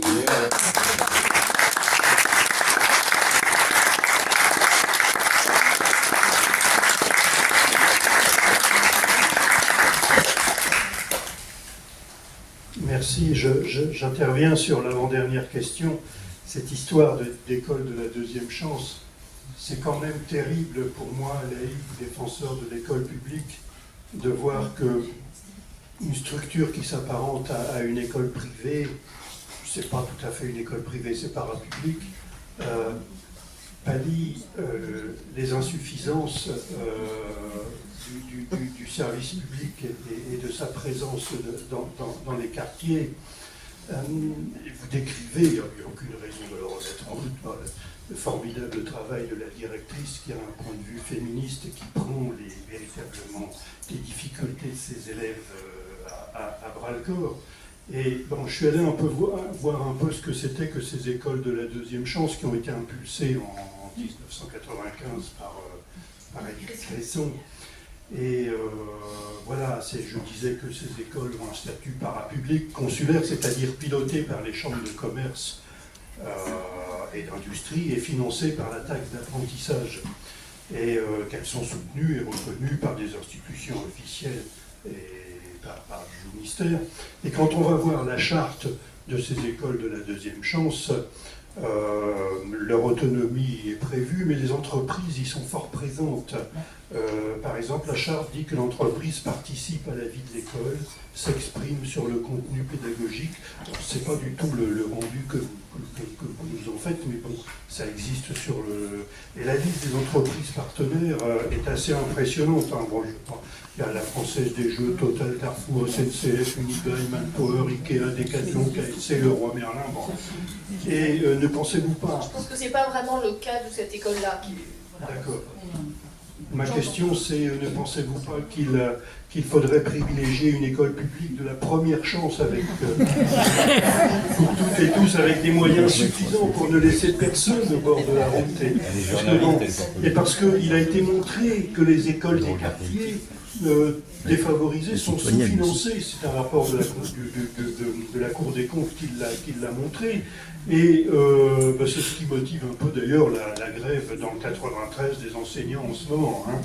Et par ailleurs, il y a des expériences positives de mixité sociale, parce que la mixité sociale, la mixité résidentielle, c'est peut-être aussi une part de la solution à envisager. Il y a par exemple l'expérience de Toulouse entre le quartier du Mirail et le centre-ville, de révision de la carte scolaire. Il y avait 2 collèges à démolir au Mirail. On ne les a pas reconstruits au centre du Mirail, mais à la frontière entre le quartier centre-ville et le Mirail. Et ça a favorisé la mixité sociale, et les bilans qui en sont faits, c'est que ça a amélioré le climat et même la réussite scolaire, et pour tous. Non, mais je suis tout à fait d'accord avec vous. Si je parle de cette école de la deuxième chance, j'avoue, c'est pas du tout en disant, en le présentant comme un modèle à suivre. Je crois aussi qu'au sein de cette enquête, je suis passée, j'allais d'une découverte à une autre et d'une rencontre à une autre, et aussi en fonction des implications des uns et des autres. C'est vrai que la directrice de cette école de la deuxième chance avait un parcours qui me semblait absolument passionnant, parce que son père était venu parmi cette première génération d'immigrés. On a été chercher cette main-d'œuvre à bas prix pour ensuite parquer ces gens dans des HLM totalement insalubres. Et c'est totalement ce qui est arrivé à sa famille. Et ensuite, voilà, c'est un parcours d'insertion et de courage, et ensuite elle s'est impliquée dans toutes les structures de la ville, en étant d'abord dans une association de lutte contre les violences faites aux femmes, et puis en fait elle voue maintenant sa vie à l'insertion des adolescents. Et c'est vrai que l'histoire même de Afida me semblait passionnant, et donc c'est ce qui m'a amené à parler de l'école de la deuxième chance, et c'est ce qui me permettait aussi d'avoir accès à d'autres adolescents de la ville. Mais voilà, c'était pas pour dire que c'était ça la solution, même si là-bas, honnêtement, la situation est telle qu'il faut vraiment prendre tout ce qui existe, tout ce qu'il y a, et que, en effet, les établissements scolaires, il y a un taux d'échec absolument faramineux. Alors il y a quand même des moyens, parce que tous sont dans l'agglomération, me semble-t-il, sont en REP+. C'est ce qui permet, heureusement, sinon ce serait une catastrophe, d'avoir souvent une infirmière scolaire, une assistante sociale. Je pense à ça parce que c'est elle aussi qui organise des cours d'éducation affective et sexuelle. C'est ce qui permet aux profs aussi d'être un peu mieux payés, vu les difficultés auxquelles ils sont confrontés. Mais c'est vrai que la situation est telle, et c'est des questions extrêmement délicates et complexes, mais par exemple, il y a des instituteurs qui me disaient aussi qu'ils ont du mal à apprendre le français à des élèves, parce que en fait, certains me disaient, mais tout le monde arrive à Creil, et on ne comprend même pas pourquoi, c'est l'endroit où on arrive en France. Et donc, ce qui fait qu'il y a beaucoup de jeunes, de tout petits d'ailleurs, qui ne parlent pas du tout français. Et donc, c'est extrêmement difficile d'intégration dans ce contexte-là, quand 80% des enfants d'une école primaire ne parlent pas français. Et donc, un instituteur me disait, notre victoire, c'est quand un petit Pakistanais est ami avec un petit Turc, et comme ça, ils parlent français, ils ont le français en commun. Et en plus, ils n'ont pas suffisamment de moyens pour les classes qui permettent d'apprendre le français, les classes UP2A, je me trompe peut-être, il manque peut-être une lettre, ce qui fait qu'ils sont obligés de remettre dans les classes classiques des enfants qui ne parlent pas un mot de français parfois, et donc ça crée en fait une espèce d'ensemble ensuite d'échecs, ce qui fait qu'ils rentrent en 6e parfois, ils ne parlent pas encore très, très bien français, et voilà, donc c'est un ensemble de choses qui fait que, c'est un des éléments qui fait qu'il y a un certain taux d'échec dans les établissements scolaires, et face à ça, il faut effectivement beaucoup de moyens pour permettre à ces élèves de pouvoir réussir à l'école, ce qui est la base de tout. Merci. Je voudrais premièrement vous remercier, et remercier toute l'équipe du CREAL de vous avoir invité. Et je remercie l'Assemblée. Je vois beaucoup d'hommes, bien évidemment avec une moyenne d'âge qui peut se rapprocher de la mienne, et en même temps, je voudrais vous demander, madame, si le fait d'avoir écrit un livre va vous ouvrir les portes, ou vous l'avez déjà ouvert, à trouver des assemblées plus jeunes, être invité dans une école, dans une association, où moi étant longuement enseignante pendant d'autres années, et aussi ayant eu une vie associative, j'avais remarqué qu'un film, un livre, peut être un support, une entrée, comme ce qui m'a amené ici aujourd'hui, à plus large débat.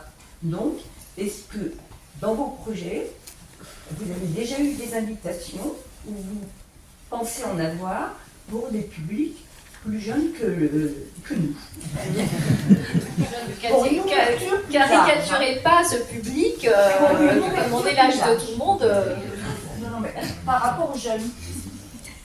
Écoutez, c'est assez encore à l'école et dans ces violences-là. Oui, ça me tient à cœur de parler aux premiers concernés, comme on dit, c'est-à-dire là des adolescentes qui vivraient la même chose. Je ne vous cache pas que je vais peut-être plus parler à des gens plus âgés que ces adolescentes jusque-là, mais de toute façon c'est important de parler de ce livre à tout le monde, puisque ensuite ça peut aussi être enfin, comment dire, ruissellement, comme disait l'autre, là, on va dire. Voilà, je suis invitée parfois par des enseignants et je vais intervenir dans des établissements scolaires, par exemple, auprès de groupes de jeunes, voilà, et puis j'ai eu, je sais pas, des étudiants aussi qui m'ont invité, qui étaient en formation libraire et futurs éditeurs, futurs libraires, et j'étais devant un grand amphi, et c'était à Nancy, et puis il y avait 200 jeunes étudiants, donc c'était formidable. Donc oui, il y a beaucoup d'intérêt pour ce livre et j'en suis ravie. Merci. Mais merci pour la présentation. Moi, j'avais effectivement d'abord une petite remarque sur cette question de la parole des femmes qui est mise en cause. Et effectivement, ces femmes qui sont les plus vulnérables, elle est encore plus remise en question parce qu'elles ont peut-être moins de manières de se défendre, moins de soutien, et puis elles sont aussi soumises à des jugements de la part des policiers, des juges qui les reçoivent. Mais c'est vrai que quand on a un président de la République qui explique qu'un homme accusé par des dizaines de femmes, en l'occurrence Gérard Depardieu, est la fierté de la France, ça donne aussi du grain à moudre à tous les policiers. Enfin, moi, je pense que vraiment la parole du président de la République, dans ce moment-là, elle a été dramatique. Elle a probablement eu un impact dramatique dans tous les commissariats vis-à-vis des femmes qui viennent parler et qui sont toujours suspectes, quoi. Et donc ça, c'était la petite parenthèse, mais je voulais revenir sur la question de l'éducation et de l'école, parce que dans les villes, les communes, elles ont la responsabilité d'une partie, donc de tout ce qui est périscolaire, et puis aussi des bâtiments. Et donc on a mené une expérimentation dans une école cette année, l'école Mulot, pour ceux qui la connaissent, de gauche, sur la cour d'école et sur comment les choses se passaient dans cette cour en termes de mixité et d'égalité filles-garçons. On a travaillé avec Edith Maruet-Jousse, que vous devez connaître, voilà, qui est géographe, qui a été assez précurseur sur ces sujets, et qui travaille et qui accompagne du coup les collectivités à comprendre ce qui se joue et ce qu'on peut faire aussi pour faire en sorte que cette cour, elle donne la même place aux filles et aux garçons, et qu'elle permette aussi des échanges en mixité. Et donc il y a deux aspects. Il y a la question de comment ces cours sont organisés, quelle place on laisse au terrain de foot, quelle place, est-ce qu'il y a vraiment besoin d'y avoir un terrain de foot dans toutes les cours d'école? Pas forcément, il y a plein de manières de faire du sport, mais aussi, évidemment, ce qui est hyper important, c'est aussi comment tous les adultes sont formés à cette question, qu'il s'agisse des professeurs, mais aussi des animateurs de ces cours d'école. Et de comment on fait en sorte que dans ce qui s'y passe, on remet pas en permanence les filles aussi à l'intérieur, parce que même dans les cours et dans les activités sur le temps scolaire et périscolaire, quand on va proposer parfois des jeux de ballon à l'extérieur et puis des activités manuelles à l'intérieur, en fait on met les garçons dans la cour et les filles à l'intérieur, même s'il y a toujours des exceptions, heureusement. Mais voilà, c'est juste pour vous témoigner un peu de cette expérience et vous dire qu'on va essayer du coup de l'étendre à différentes écoles. Et en fait, ce que nous disait Edith Maruet-Jousse, c'est qu'on avait vraiment une chance au primaire de pouvoir travailler cette mixité, parce qu'en fait, c'était vraiment quelque chose qui disparaissait très fortement au collège.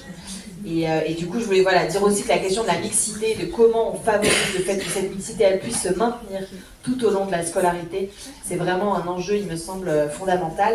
Et effectivement, sur ces questions d'éducation à la vie sexuelle et affective, il y a quand même l'enjeu des moyens qui est énorme, qui est qu'en fait, si on veut faire intervenir des associations, il faut qu'elles puissent aussi avoir les moyens de le faire. Et aujourd'hui, c'est quand même ça qui bloque, de mon point de vue. Et aussi parfois une réticence quand même des établissements scolaires eux-mêmes. On a parlé des parents et c'est hyper important évidemment de sensibiliser en amont et de préparer aussi ces interventions, à mon sens, si on veut qu'elles soient suivies des faits, y compris auprès des parents qui ont aussi besoin pour un certain nombre d'être éduqués et d'être sensibilisés. Mais il y a aussi cette question parfois aussi d'établissements scolaires, de professeurs qui sont peut-être un peu moins réceptifs à ces questions qu'il y a quelques années, je trouve, sur les questions d'égalité filles-garçons. Moi, je le remarque par exemple dans les conseils d'école, où on voit qu'il y a aussi parfois chez certains profs un petit ras-le-bol de oui, mais on va encore parler d'égalité, c'est bon, ça fait 10 ans que vous nous bassinez. Enfin, voilà, c'est pas majoritaire, mais je trouve quand même que c'est un discours qui se décomplexe un peu, y compris chez certains profs, et c'est un petit peu inquiétant parce qu'évidemment, on voit bien que le compte n'y est pas du tout. Dont les filles sont victimes et qui est oppressante, visiblement. Je me demandais qui en étaient les acteurs, alors visiblement les garçons, les frères, comment ça s'appelait. Est-ce que les parents et les autres filles prennent part à cette surveillance? Première question. en fait. Et deuxième question, j'en profite, les garçons dans cette histoire, est-ce que eux aussi seraient, comment dirais-je, parce qu'on voit bien l'intérêt qu'ils ont à cette place plus importante, c'est eux qui décident un peu de comment les filles vont se comporter, mais est-ce qu'ils sont aussi atteints dans leur liberté? Par exemple, si une fille n'a pas le droit de se balader avec son petit copain, est-ce qu'un garçon a le droit de se balader avec sa copine? Et je pense parce qu'en Iran, c'est quelque chose, c'est un moteur aussi de la révolte pour l'égalité homme-femme. Il n'y a pas que les filles et femmes qui se révoltent, et je me dis dans les quartiers, comment les garçons vivent cette séparation des rôles. Alors, pour vous répondre, effectivement, ça s'impose aussi aux garçons d'une certaine manière, mais je dirais de manière moins... alors oui, pardon, au début vous m'avez demandé qui était à l'origine de ça, voilà. Qui était à l'origine de ça? Je dirais que c'est des petits groupes de garçons. C'est pas tous les garçons, c'est des petits groupes, mais qui ont un pouvoir de nuisance très importante, et qui ont réussi... cette victoire pour eux, c'est qu'en fait, on ne sait plus vraiment qui c'est. Mais toutes les jeunes filles ou les femmes à qui je parlais me parlaient d'eux, comme ça, eux, comme une espèce de masse informelle qui plane au-dessus des filles. C'est pour ça que j'ai intitulé un chapitre Eux, pour comprendre qui était cette espèce de masse informe. Et en effet, c'est ça qui est assez fou, c'est que voilà, ils ont réussi à imposer ça, mais voilà, c'est quelques garçons qui sont minoritaires, et heureusement d'autres garçons s'opposent aussi à eux. Mais la force des réputations, la force de ces interdits fait que beaucoup rentrent dans cette logique, y compris pour se sauver soi-même, y compris pour ne pas être l'objet aussi de mauvaises réputations. Et donc, ce qui fait que certaines filles aussi reproduisent ça et vont aller dire à d'autres filles, attention, là, tu ne devrais pas te maquiller, tu ne devrais pas t'habiller comme ça, etc. Il n'y a pas forcément de sororité, malheureusement. D'ailleurs, on le voit dans l'affaire Shaina, il y a une fille qui se présente un peu comme son amie, mais qui va dans le même temps reproduire totalement les insultes envers Shaina en disant c'était une fille facile, elle présente Shaina comme ça auprès de la police dans sa déposition, elle en parle comme ça à d'autres filles, donc il y a une espèce d'ambivalence où des filles vont reproduire ça, ils vont pour se sauver elles-mêmes et ne pas être, comme je disais, l'objet elles-mêmes de l'opprobre des autres. Et les parents aussi sont dans ce même dilemme. Il y a une mère de famille qui me disait je suis partagée entre le fait de vouloir stopper tout ça, parce que j'ai bien conscience que c'est pas normal cette situation, mais en même temps, je suis obligée de reproduire tous ces interdits auprès de ma fille, sinon elle devient elle-même une cible. Et elle dit je sais que j'emprisonne ma fille, mais j'ai pas trop le choix parce que je veux pas qu'elle soit victime. Et elle me dit les parents de Shaina, ils n'ont plus leur fille. Donc en plus, ce féminicide a comme ajouté finalement une chape de plomb en disant voyez ce qui peut arriver si vous dérogez à la règle, en quelque sorte. Et sur les garçons, c'est plus compliqué parce que je pense à ce garçon qui me dit mais vous savez madame, on parlait pour le coup de la virginité pour le mariage. J'en parle pas tout de suite, c'est pas ma première question parce que c'est il y a un certain temps quand on...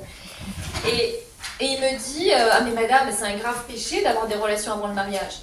Et ce garçon a 18 ans. C'est vrai que quand même c'est un peu surprenant, on se dit quand même on n'est plus du tout dans la génération de mai 68 là.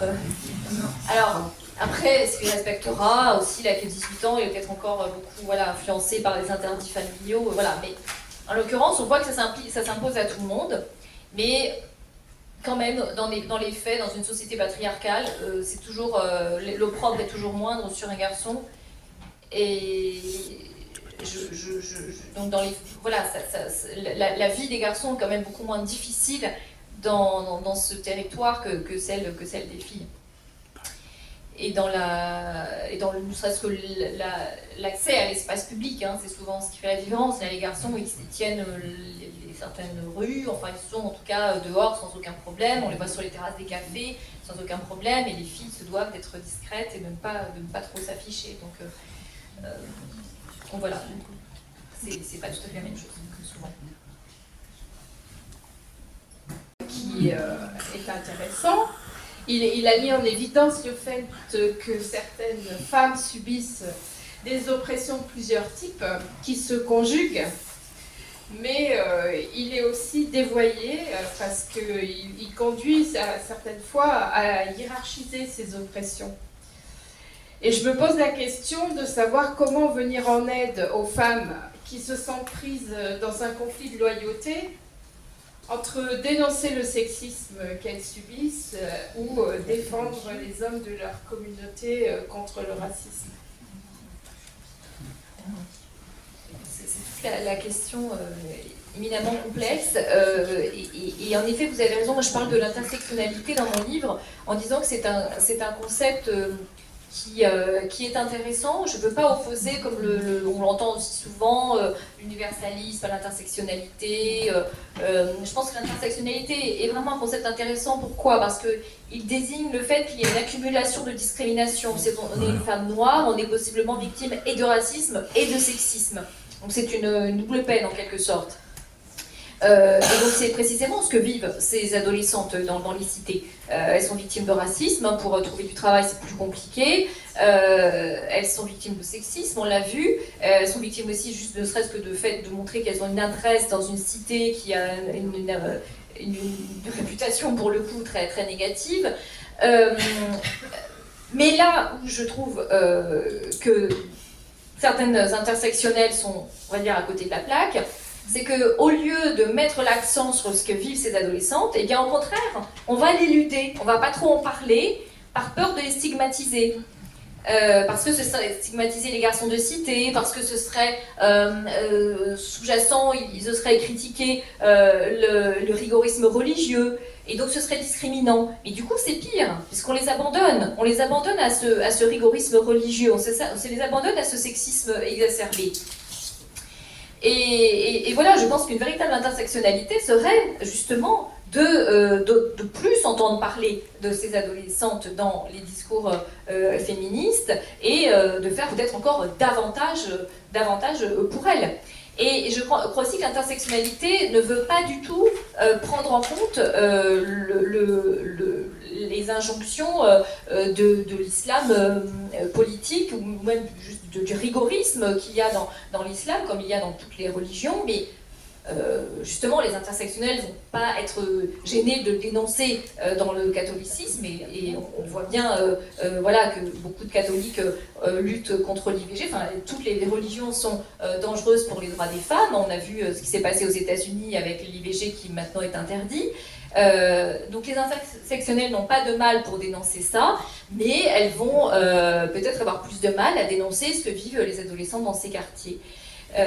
Et il y a la question du voile qui est éminemment complexe, parce que je sais qu'aujourd'hui un certain nombre d'adolescentes revendiquent de le porter, mais moi mon enquête m'a amené à constater aussi que c'est quand même plus complexe, parce que j'ai aussi rencontré des adolescentes qui me disent être contraintes de le porter pour ne pas tomber dans cette catégorie de filles faciles. Donc c'est pas directement le père, le frère qui leur dit de le porter, c'est beaucoup plus diffus, mais tout autant violent.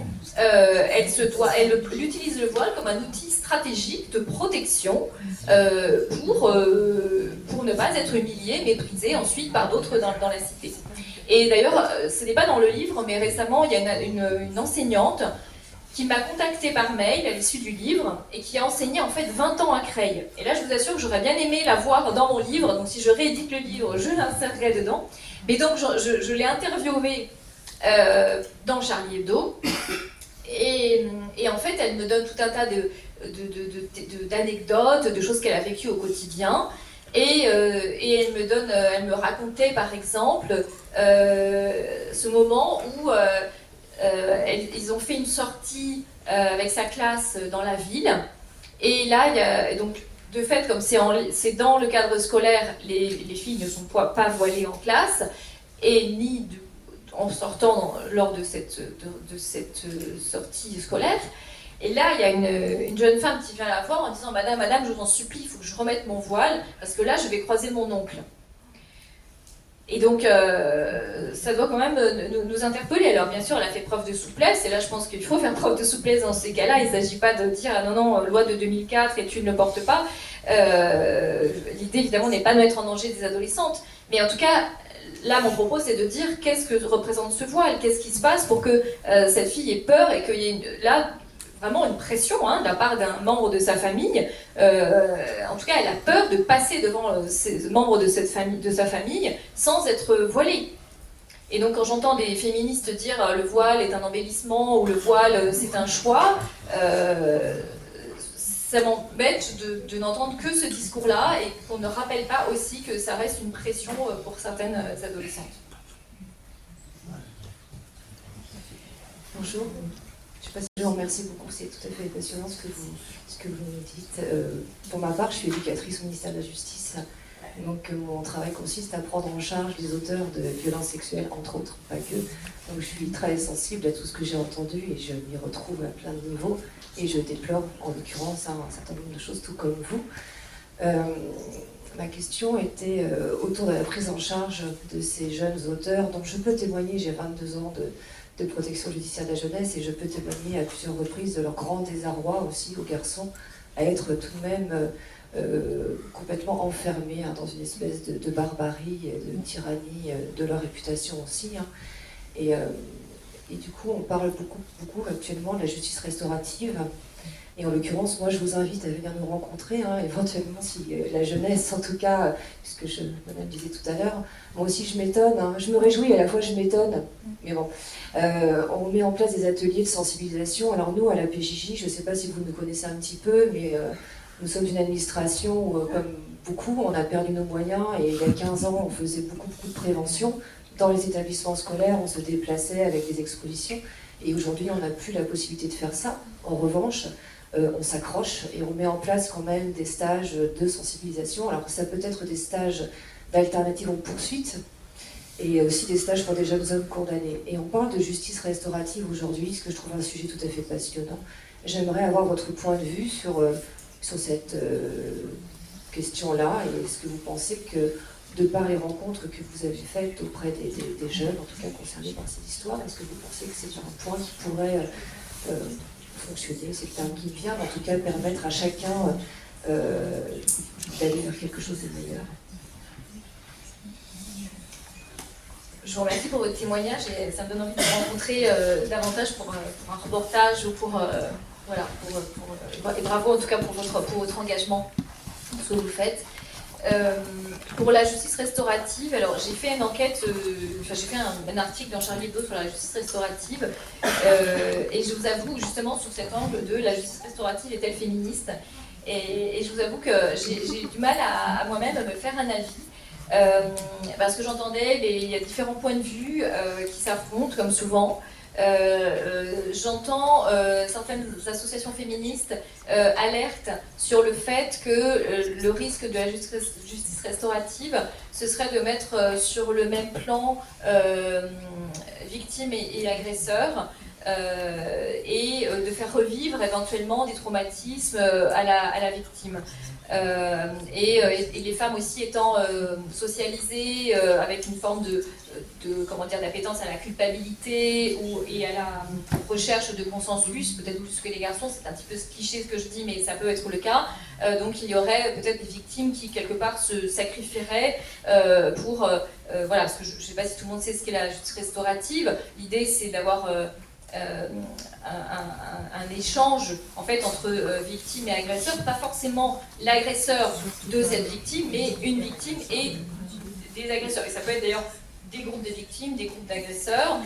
Alors, je sais aussi que c'est très encadré. Il y a beaucoup de réunions préalables pour préparer ces rencontres. Et les gens que j'ai rencontrés pour mon enquête, ça m'a semblé effectivement être quelque chose de très sérieux, de très réfléchi. Et s'il y a la moindre hésitation, si on voit que la victime n'est pas en mesure de faire face à son agresseur ou à un agresseur, on ne la confronte pas. Voilà, donc j'espère en tout cas que ces garde-fous-là sont effectivement bien mis en place. J'ajoute aussi, pour expliquer, c'est que c'est une justice qui n'est pas, qui je trouve mes mots aujourd'hui, qui ne remplace pas en tout cas le processus judiciaire. La justice restaurative n'est mise en place que lorsqu'il y a une procédure judiciaire, donc à minima une plainte. Et d'ailleurs, ça peut venir pallier parfois le fait qu'il y ait un classement sans suite ou qu'il y ait une prescription. Et c'est en ce sens où je trouve que c'est intéressant parce qu'une femme qui va avoir besoin quand même d'une réponse judiciaire, de quelque chose qui se passe, d'une parole, d'un échange de questions qu'elle se pose, elle pourrait peut-être l'avoir là où la justice lui dit non, classé sans suite, c'est fini. Eh bien non, c'est peut-être pas totalement fini grâce à la justice restaurative parce qu'elle pourra demander ce processus-là et ensuite rencontrer voilà, un homme qui a agressé une femme et pouvoir essayer d'avoir un échange et comprendre ce qui amène un homme à faire cela. Voilà, je ne sais pas si j'ai bien expliqué un peu tout cela. Et donc je suis quand même partagée, je dirais que ça peut répondre à certaines failles, certains manquements de la justice, voilà, quand il y a un classement sans suite, quand il y a prescription, mais en tout cas il ne faut pas non plus que ça se substitue, voilà, à la justice en elle-même. Et oui, la question aussi est intéressante, effectivement, est-ce qu'il y a plus de prise de conscience des agresseurs aussi. L'idée, c'est qu'effectivement, il n'y ait pas de récidive. Et je crois qu'en France, pour en avoir parlé avec une chercheuse qui fait en ce moment une enquête sur ce sujet-là, on n'a pas encore suffisamment de recul, finalement, pour savoir si ça peut éviter la récidive. Mais c'est une piste qui me semble intéressante à explorer. Intersectionnalité, je suis un peu étonnée que vous trouviez ce mouvement intéressant, puisque suite au congrès du planning familial en 2022, vous avez écrit un article dithyrambique dans Charlie Hebdo en détruisant le vote du planning familial, alors que je pense que, voilà, on se pose la question, pourquoi vous nous avez voulu nous... On se dit, tiens, elle va pas nous... On est un mouvement féministe, je crois, il y a de l'éducation à la sexualité, il y a... et à la vie affective, et voilà, je voulais savoir, au niveau du planning familial, pourquoi cette haine. Alors, je crois qu'il y avait vraiment une incompréhension totale de ce que j'ai fait à ce moment-là. Je crois que j'ai vu que vous aviez... Marion Attiel de Lyon, qui est une membre du bureau confédéral, a pris le temps de vous répondre, donc je pense qu'elle n'a pas confondu, elle est au niveau confédéral, donc je pense qu'elle n'a pas confondu. Oui, mais alors moi je dis, je n'ai pas du tout de haine contre le planning familial et je continue d'avoir une grande admiration pour les causes et les missions et les actions du planning familial. Et je sais que ce que vous faites est absolument crucial. À ce moment-là, j'avais été informée qu'il y avait un vote, qu'il y avait plusieurs motions qui étaient proposées au vote. Et notamment, moi, ce sur quoi j'avais insisté, c'était le fait d'une remise en cause du mot laïcité au sein de la charte. Et j'avais eu accès à des documents en interne. Et si j'avais eu accès à ces documents, vous vous doutez aussi que des personnes me les ont donnés parce que des personnes étaient inquiètes en interne de ce qui allait se passer. C'est vraiment parce que des gens du planning s'inquiétaient et ont voulu alerter en fait sur le fait que le planning d'après elle prenait une mauvaise orientation. Et donc il y avait des synthèses qui remettaient, qui présentaient la laïcité de manière totalement inversée par rapport à ce que c'est, comme quoi la laïcité serait liberticide, comme quoi c'était contre les musulmans, etc. Alors, moi, dans les textes que j'avais lus. Après, je termine. J'étais au congrès, j'ai travaillé sur tous les textes, donc il n'y avait pas de texte sur la non-laïcité, il y avait un mouvement intersectionnel. Il y avait, alors moi j'ai les documents que j'avais publiés dans Charlie, il y avait parmi les différents votes le fait de supprimer le mot laïcité, avec ceux qui appelaient à ça expliquer que pour elle c'était quelque chose de liberticide, etc. Et en effet, au final, la laïcité n'a pas été supprimée de la charte du planning familial. Donc ça, je l'ai dit aussi, j'ai été jusqu'au bout de l'enquête, et il y a eu plusieurs volets, effectivement. Il y a un moment où Marlène Schiappa, je sais, avait interpellé le planning en rappelant que le planning, enfin, voulant savoir ce qui se passait, etc. Je sais que ça avait eu un débat un peu public là-dessus. Bon. Mais voilà, moi, l'objectif d'abord de cette enquête était, enfin l'objectif, disons qu'on m'avait alerté sur ce mot laïcité, voilà, première chose. La laïcité a été maintenue au sein du planning SWAT, donc c'est très bien. Et puis l'autre élément, effectivement, il y avait différentes orientations qui étaient proposées au vote, orientation universaliste, orientation intersectionnelle, orientation intersectionnelle et universaliste. Et c'est le mixte des deux, je crois, qui avait été voté au final. Et dans mes articles, j'ai toujours présenté l'intersectionnalité comme ce que je dis là aujourd'hui, c'est-à-dire qu'en soi, théoriquement, je trouve que c'est une réflexion très intéressante parce que ça montre qu'il y a une accumulation de discrimination, mais que souvent, dans les faits, dans la manière dont c'est appliqué, c'est ce que je disais tout à l'heure, c'est appliqué soit en voulant un peu prendre les gens par tranche, en fonction des couleurs de peau, comme s'il y avait des droits différents en fonction des couleurs de peau, parfois ça peut être ça, et surtout en n'acceptant plus la critique du rigorisme religieux, en voyant immédiatement dans la critique des injonctions religieuses une forme de discrimination. Voilà, c'est ça que je dis sur l'intersectionnalité. Mais c'est pas comme ça qu'on l'entend. Je vous donne un exemple. Oui, mais moi, on peut débattre, hein, parce que je ne viens pas me bagarrer, je viens mais là, débattre. je voulais juste dire que, je n'ai aucune haine envers le planning.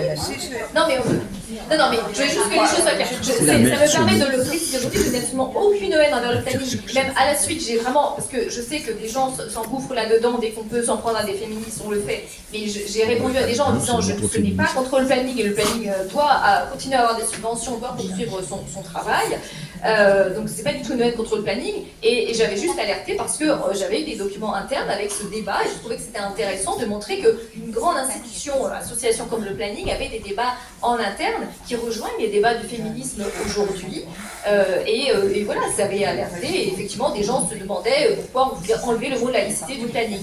Et je crois que ça correspond aujourd'hui à un souci dans une partie de la gauche, dans une partie du féminisme, qui inverse un peu les choses et qui voit dans la laïcité une forme d'atteinte aux libertés, ce qui est à mon sens totalement l'inverse, c'est une garantie de liberté. Après que la laïcité soit instrumentalisée par l'extrême droite, c'est vrai aussi, il faut combattre ça, et ce n'est pas en rejetant la laïcité qu'on va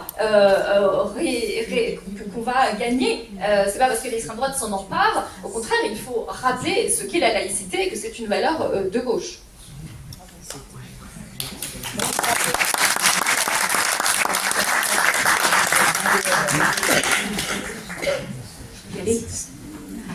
Simplement, là, je vais prendre une Rouen. Quand on a appris les votes du planning familial, il y a eu un débat, mais le débat, faut que je le bouffe. Il y a eu un débat sur cette question-là, et le débat n'était pas sur la laïcité. Le débat était sur la question de quel choix sexuel faire et quel choix de vie. Et ça veut dire que ça a découpé des choses comme aujourd'hui on a aussi. C'était présent aux manifestations du 8 mars, un petit peu partout, et y compris chez nous à Rouen. Le début de la manifestation à Rouen n'a pas été facile, puisque les uns, voulant passer de l'autre côté, enfin il y avait... Je vais pas faire là-dessus, mais ça veut dire que ce n'est pas... J'ai pas compris, excusez-moi, le tout début, c'est-à-dire sur quel sujet ça portait à Rouen. À Rouen, il y a eu un débat avec le planning en fonction des votes qui ont eu lieu. Là, ce n'était pas la question de la laïcité qui était remise en cause, c'était la question, effectivement, un certain nombre de femmes, d'hommes, c'était la question de quel genre sexuel c'était, et ça devenait, à un moment donné, un pivot. Ça ne veut pas dire que je suis... Genre sexuel. Bon, j'arrête là-dessus parce que si on ne comprend pas... La question du transactivisme est éminemment complexe et je pense qu'il faudrait une... Mais ça veut dire aussi qu'on n'arrête pas, nous, L'autre chose. sur le débat, c'est la laïcité. Il y a eu effectivement de vrais problèmes discutés, comme on a aujourd'hui sur quel genre de femmes, d'hommes et ainsi de suite. Il y a eu cette discussion-là. Bon, et l'intersectionnalité... Voilà. Alors moi, je voulais simplement partir d'un point, c'est que vous avez parlé de Creil par rapport à votre intervention, et c'est finalement, moi j'ai eu dans la tête Saint-Étienne-du-Rouvray. Si vous regardez par rapport à l'agglomération rouennaise, c'est au niveau de Saint-Étienne-du-Rouvray, c'est là où on a un niveau de vie les plus faibles, que c'est une des municipalités qui a le moins de fric comme Creil par rapport à ça, et c'est un point important, parce que dans les écoles, par exemple, dans les collèges, ou par rapport aux animations avec les jeunes, ben, il faut de l'argent pour qu'ils puissent sortir. Non, d'abord, c'est au collège, ils ne bossent pas au collège, madame. Dans les familles, il faut que les femmes bossent. Ah oui, je n'ai pas compris la question. Non, mais là, je peux finir, merci. Mais là, c'est effectivement... Il y a du langage. Et donc, là, cette question-là, niveau de vie, et puis il y a des points qui ne sont pas forcément avec des recettes clés en main pour pouvoir voir par rapport aux jeunes. Et le fait de voir... Alors je vais faire comme il y a les jeunes à la récré, vous vous taisez. Bon, mais ça, il faudrait aussi que quand on est une assemblée diverse de lieux divers, on puisse pouvoir être capable de voir que la question du fric, c'est pas simplement une question politique, mais on en a besoin par rapport aux jeunes et au niveau des quartiers, et c'est un point important. Et que par rapport aux femmes, le fait qu'elles puissent être payées pareil, voilà, et là, par rapport... Alors, donc, moi, et les liens doivent être aussi en même temps. On ne pourra pas y arriver si on n'a pas en même temps une question d'égalité salariale au niveau des femmes et en même temps un niveau de vie qui soit un réel niveau égalitaire. Ça veut dire des luttes sociales pour nous, pour notre part. Alors, et ensuite, sur la question de comment on s'adresse aux femmes et aux hommes aussi, nous on a eu des expériences à certains moments. Tous les 8 mars, on a une centaine de chaussures qu'on a peintes en rouge pour quelque part choquer. Je le dis honnêtement comme ça, parce que ça veut dire que les femmes, quand elles passent sur le marché, elles se demandent qu'est-ce que c'est, et ça veut dire qu'à un moment donné, il y a le nombre de femmes qui ont été tuées par leur mari. Et il y a un point, ça veut dire que ce n'est pas simplement en fonction d'un petit discours écrit sur un papier ou lors d'une conférence, par exemple. Et ça, c'est quand même quelque chose à voir. Mais en même temps, sur le marché de Saint-Étienne, on fait des chaussures, mais en même temps, il y a de plus en plus de recueils, de livres sur la question de la religion et le fait de porter le voile. Ça veut dire que quand on va acheter ses fruits et le stand à côté, il y a ces livres-là, les femmes, elles le touchent. C'est-à-dire qu'on a tout intérêt à développer ce qui est collectif pour que les femmes en puissent en discuter. Je pense et trouver des lieux ou des idées Et par rapport aux enfants, on a eu dans l'école primaire où j'habite, on a fait à un moment donné le fait qu'on voulait que les enfants, donc l'école primaire, et finalement ça s'est fait sous forme de danse, où les garçons étaient habillés en rose et les filles étaient habillées en bleu. Et quand ils ont dansé, tout le monde a rigolé, et il y avait les parents qui étaient présents. Du coup, il faut le tourner en positif, et qu'on doit multiplier des choses, non pas pour s'empayer entre nous, mais pour montrer comment on peut y arriver. Parce qu'aujourd'hui, à certains moments, on a plus de chipotage dans les manifestations sur les mots d'ordre que par rapport à ce qu'il faut faire en positif. Donc pour moi, c'est quand même ouvrir. Voilà, je termine là-dessus. Mais c'est pas moi qui ai parlé au début. Bonsoir, je suis animateur de débat, je suis professeur et animateur de débat philosophique un peu partout. J'en ai animé à Creil comme en banlieue de Rouen, de Paris, un peu partout, dans les prisons, dans les collèges, dans les hôpitaux. Et pourquoi je dis ça? Oui, parce qu'il y a quelque chose qui me dit que, même en lisant votre livre, j'ai pas compris qui a tué Shaina. Ou je m'exprime mal. Qu'est-ce qui a tué Shaina? Évidemment, le meurtrier, c'est le meurtrier. Mais il y a quelque chose qui est, comment dire, diffus, pour reprendre votre mot de tout à l'heure. C'est diffus, c'est-à-dire que c'est pas à cause des hommes. Si les femmes avaient été solidaires, ça ne serait pas arrivé. C'est pas la faute des femmes, elles sont victimes. C'est pas la faute de l'école, c'est pas la faute des parents, mais c'est en même temps la faute à nous tous, qui ne savons pas souvent nous exprimer. Et moi j'ai souvent ce sentiment-là, d'arriver dans des lieux où il y a des forces. Donc il y a 3 gamins par exemple dans une classe qui commencent à se vanter d'être des mecs et qui disent c'est un peu normal que ça soit nous qui commandions. Et les nanas gloussent. Et les autres mecs baissent la tête, et après, évidemment, il y en a un ou deux qui va contre-argumenter, mais ils vont posséder le débat souvent, parce qu'ils ne vont pas laisser les autres parler. Et je viens une fois dans un lieu, et je le signale à d'autres personnes, les professeurs disent « Ah oui, là, ceux-là, vraiment, c'est des super machos. » On les a jamais sanctionnés encore, parce que, bon, on attend qu'ils aillent un peu trop loin, mais bon, c'est vrai qu'on rigole un peu avec eux, tout ça, mais bon, quand même, c'est pas bien. Et en fait, j'ai le sentiment qu'on souffre tous, et c'est systémique, voilà le mot que je cherchais. C'est systémique de la même façon que pour Depardieu, à mon avis, c'est pas ce pauvre type qui se retrouve à devoir assumer la maltraitance des femmes. C'est tout un ensemble mais il a été poussé, dirais-je, de la même façon que dans les prisons, pour exister, à un moment, il faut taper. De la même façon donc, que les petits mecs, à un moment, disent « j'ai une bite ». Et en fait, c'est pas eux qui l'inventent, ce système. Il les a précédés, il les constitue, il les traverse, et souvent j'entends la même parole, que ça soit ici même, dans cette bibliothèque, que ça soit ailleurs. Peut-être qu'en prison, par contre, ils ont plus de recul, donc plusieurs années après. Et surtout quand les victimes sont venues parler, ils ont peut-être plus de temps. Mais peut-être que le problème ne serait pas ni la religion. D'ailleurs, vous l'avez très bien dit dans votre article de cette semaine. Le problème, c'est pas la religion, c'est les abus de la religion. C'est le moment où elle contraint, c'est le moment où elle empêche, c'est les moments où... Tiens, il y a un professeur de philosophie cette semaine qui a signalé qu'il voulait mettre un air de musique à un moment dans son cours. Il y a quelqu'un qui lui dit « Monsieur, c'est pas possible, c'est Ramadan ». Et je vous demande pardon. Comment les acceptent toutes les conneries? Je vais terminer. J'entends votre... Voilà. On essaye de s'écouter. Tout ça pour dire juste un truc. Moi, j'ai du mal à me ressourcer souvent quand je sors de milieux où ça sent la violence et on n'a pas le temps de parler.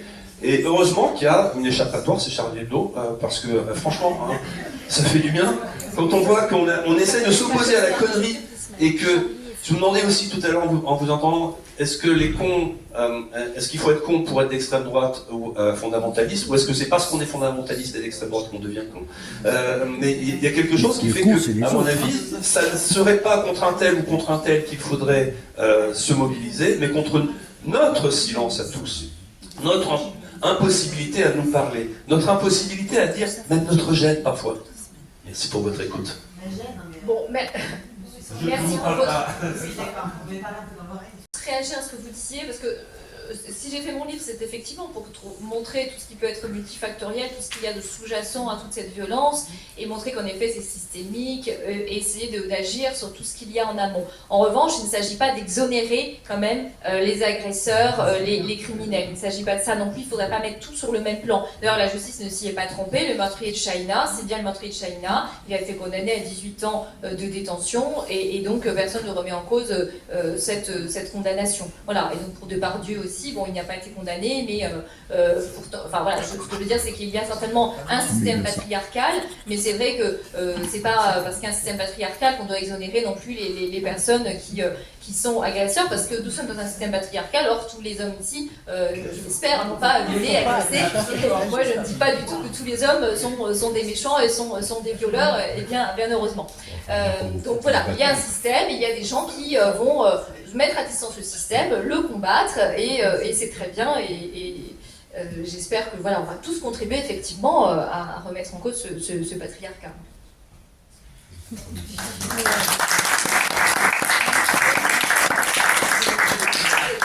qu'il y ait une dernière question, puis après je vous proposerai peut-être de clore. Alors, oui, bonjour. Donc, voilà, je voulais en préambule dire que je pense que la laïcité protège nos libertés. Ça me paraît peut-être quelque chose d'évident, mais ça fait du bien de le rappeler parlement. Et puis la question que je voudrais vous poser, c'est par rapport justement, durant votre enquête, est-ce que vous avez rencontré des personnes qui se reconnaissent dans le champ LGBT, des personnes, des lesbiennes, des gays, et si oui, comment elles peuvent vivre justement, quand j'ai elles peuvent vivre, comment elles peuvent s'assumer, comment elles peuvent tout simplement peut-être pas uniquement qu'à Creil, mais dans cette vie. Voilà. Merci madame. Merci pour votre question, et je dois reconnaître que c'est mon grand regret de ce livre, c'est que je n'ai pas pu développer vraiment cette question. Comme je partais aussi de l'affaire Shaina, je suis vraiment restée sur les violences faites à ces adolescentes, dont certaines probablement peuvent aussi être lesbiennes, mais je pense qu'il y a tellement d'a priori aussi, et plutôt de violence et d'intolérance. En effet, face aux personnes LGBT, elles sont obligées aussi d'être très discrètes par rapport à ça. Donc c'est vrai que c'est pas vraiment un sujet que j'ai développé à mon grand regret. Et pour les garçons, évidemment, on sait aussi que c'est un grand tabou pour eux de se présenter comme gay. Donc j'ai parfois évoqué un petit peu avec certains adolescents, et on m'a dit oui, c'est pas du tout possible de le dire. Et ça fait partie, là pour le coup, leur propre réputation. Enfin, si ça se sait, ils risquent d'autant plus d'être victimes de violences de la part des autres garçons. Donc souvent, l'idée c'est de se taire ou de partir de la ville. Mais j'aurais aimé davantage le développer dans mon livre, ça c'est un regret. Oui, bonjour. Alors moi, j'ai pas de questions. Je voulais juste vous remercier pour votre livre. Je l'ai fait lire à ma fille qui a 17 ans, qui au début m'a dit « Oh, mais tu sais, c'est loin. » Voilà, c'est loin. Et moi, ce qui m'a quand même un petit peu interloqué, c'est que ça se passe pas ailleurs, pas qu'ailleurs. C'est aussi chez nous, près de chez nous. Et ça, les jeunes n'en sont pas toujours conscients. Ils ont toujours l'impression que ça ne concerne que les autres. Ma fille est élevée par 2 mamans. Moi aussi, on s'est protégés, beaucoup protégés. Elle n'en a jamais souffert. Jamais. Voilà, quoi. Mais on a peut-être la chance de vivre dans un petit village, loin de tout. Il y a aussi ça. Et elle a su, elle aussi, se protéger. Bon, ça c'est juste une parenthèse. Mais vraiment, merci à vous, merci à Charlie, parce que je suis Charlie depuis longtemps, et mes enfants aussi. Et mes enfants trouvent beaucoup de réponses à leurs questions grâce aussi à votre journal. Donc merci.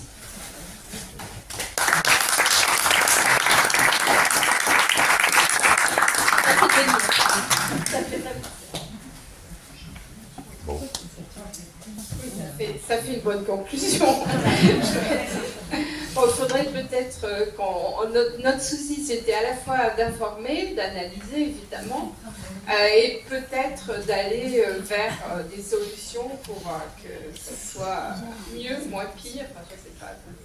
Espérons que ce moment nous aura permis au moins de réfléchir et de plus se taire aussi. Très, très important. Oui, alors le livre est en vente dans le hall et Laure veut bien dédicacer si vous le lui demandez. Voilà. Merci à toutes et à tous.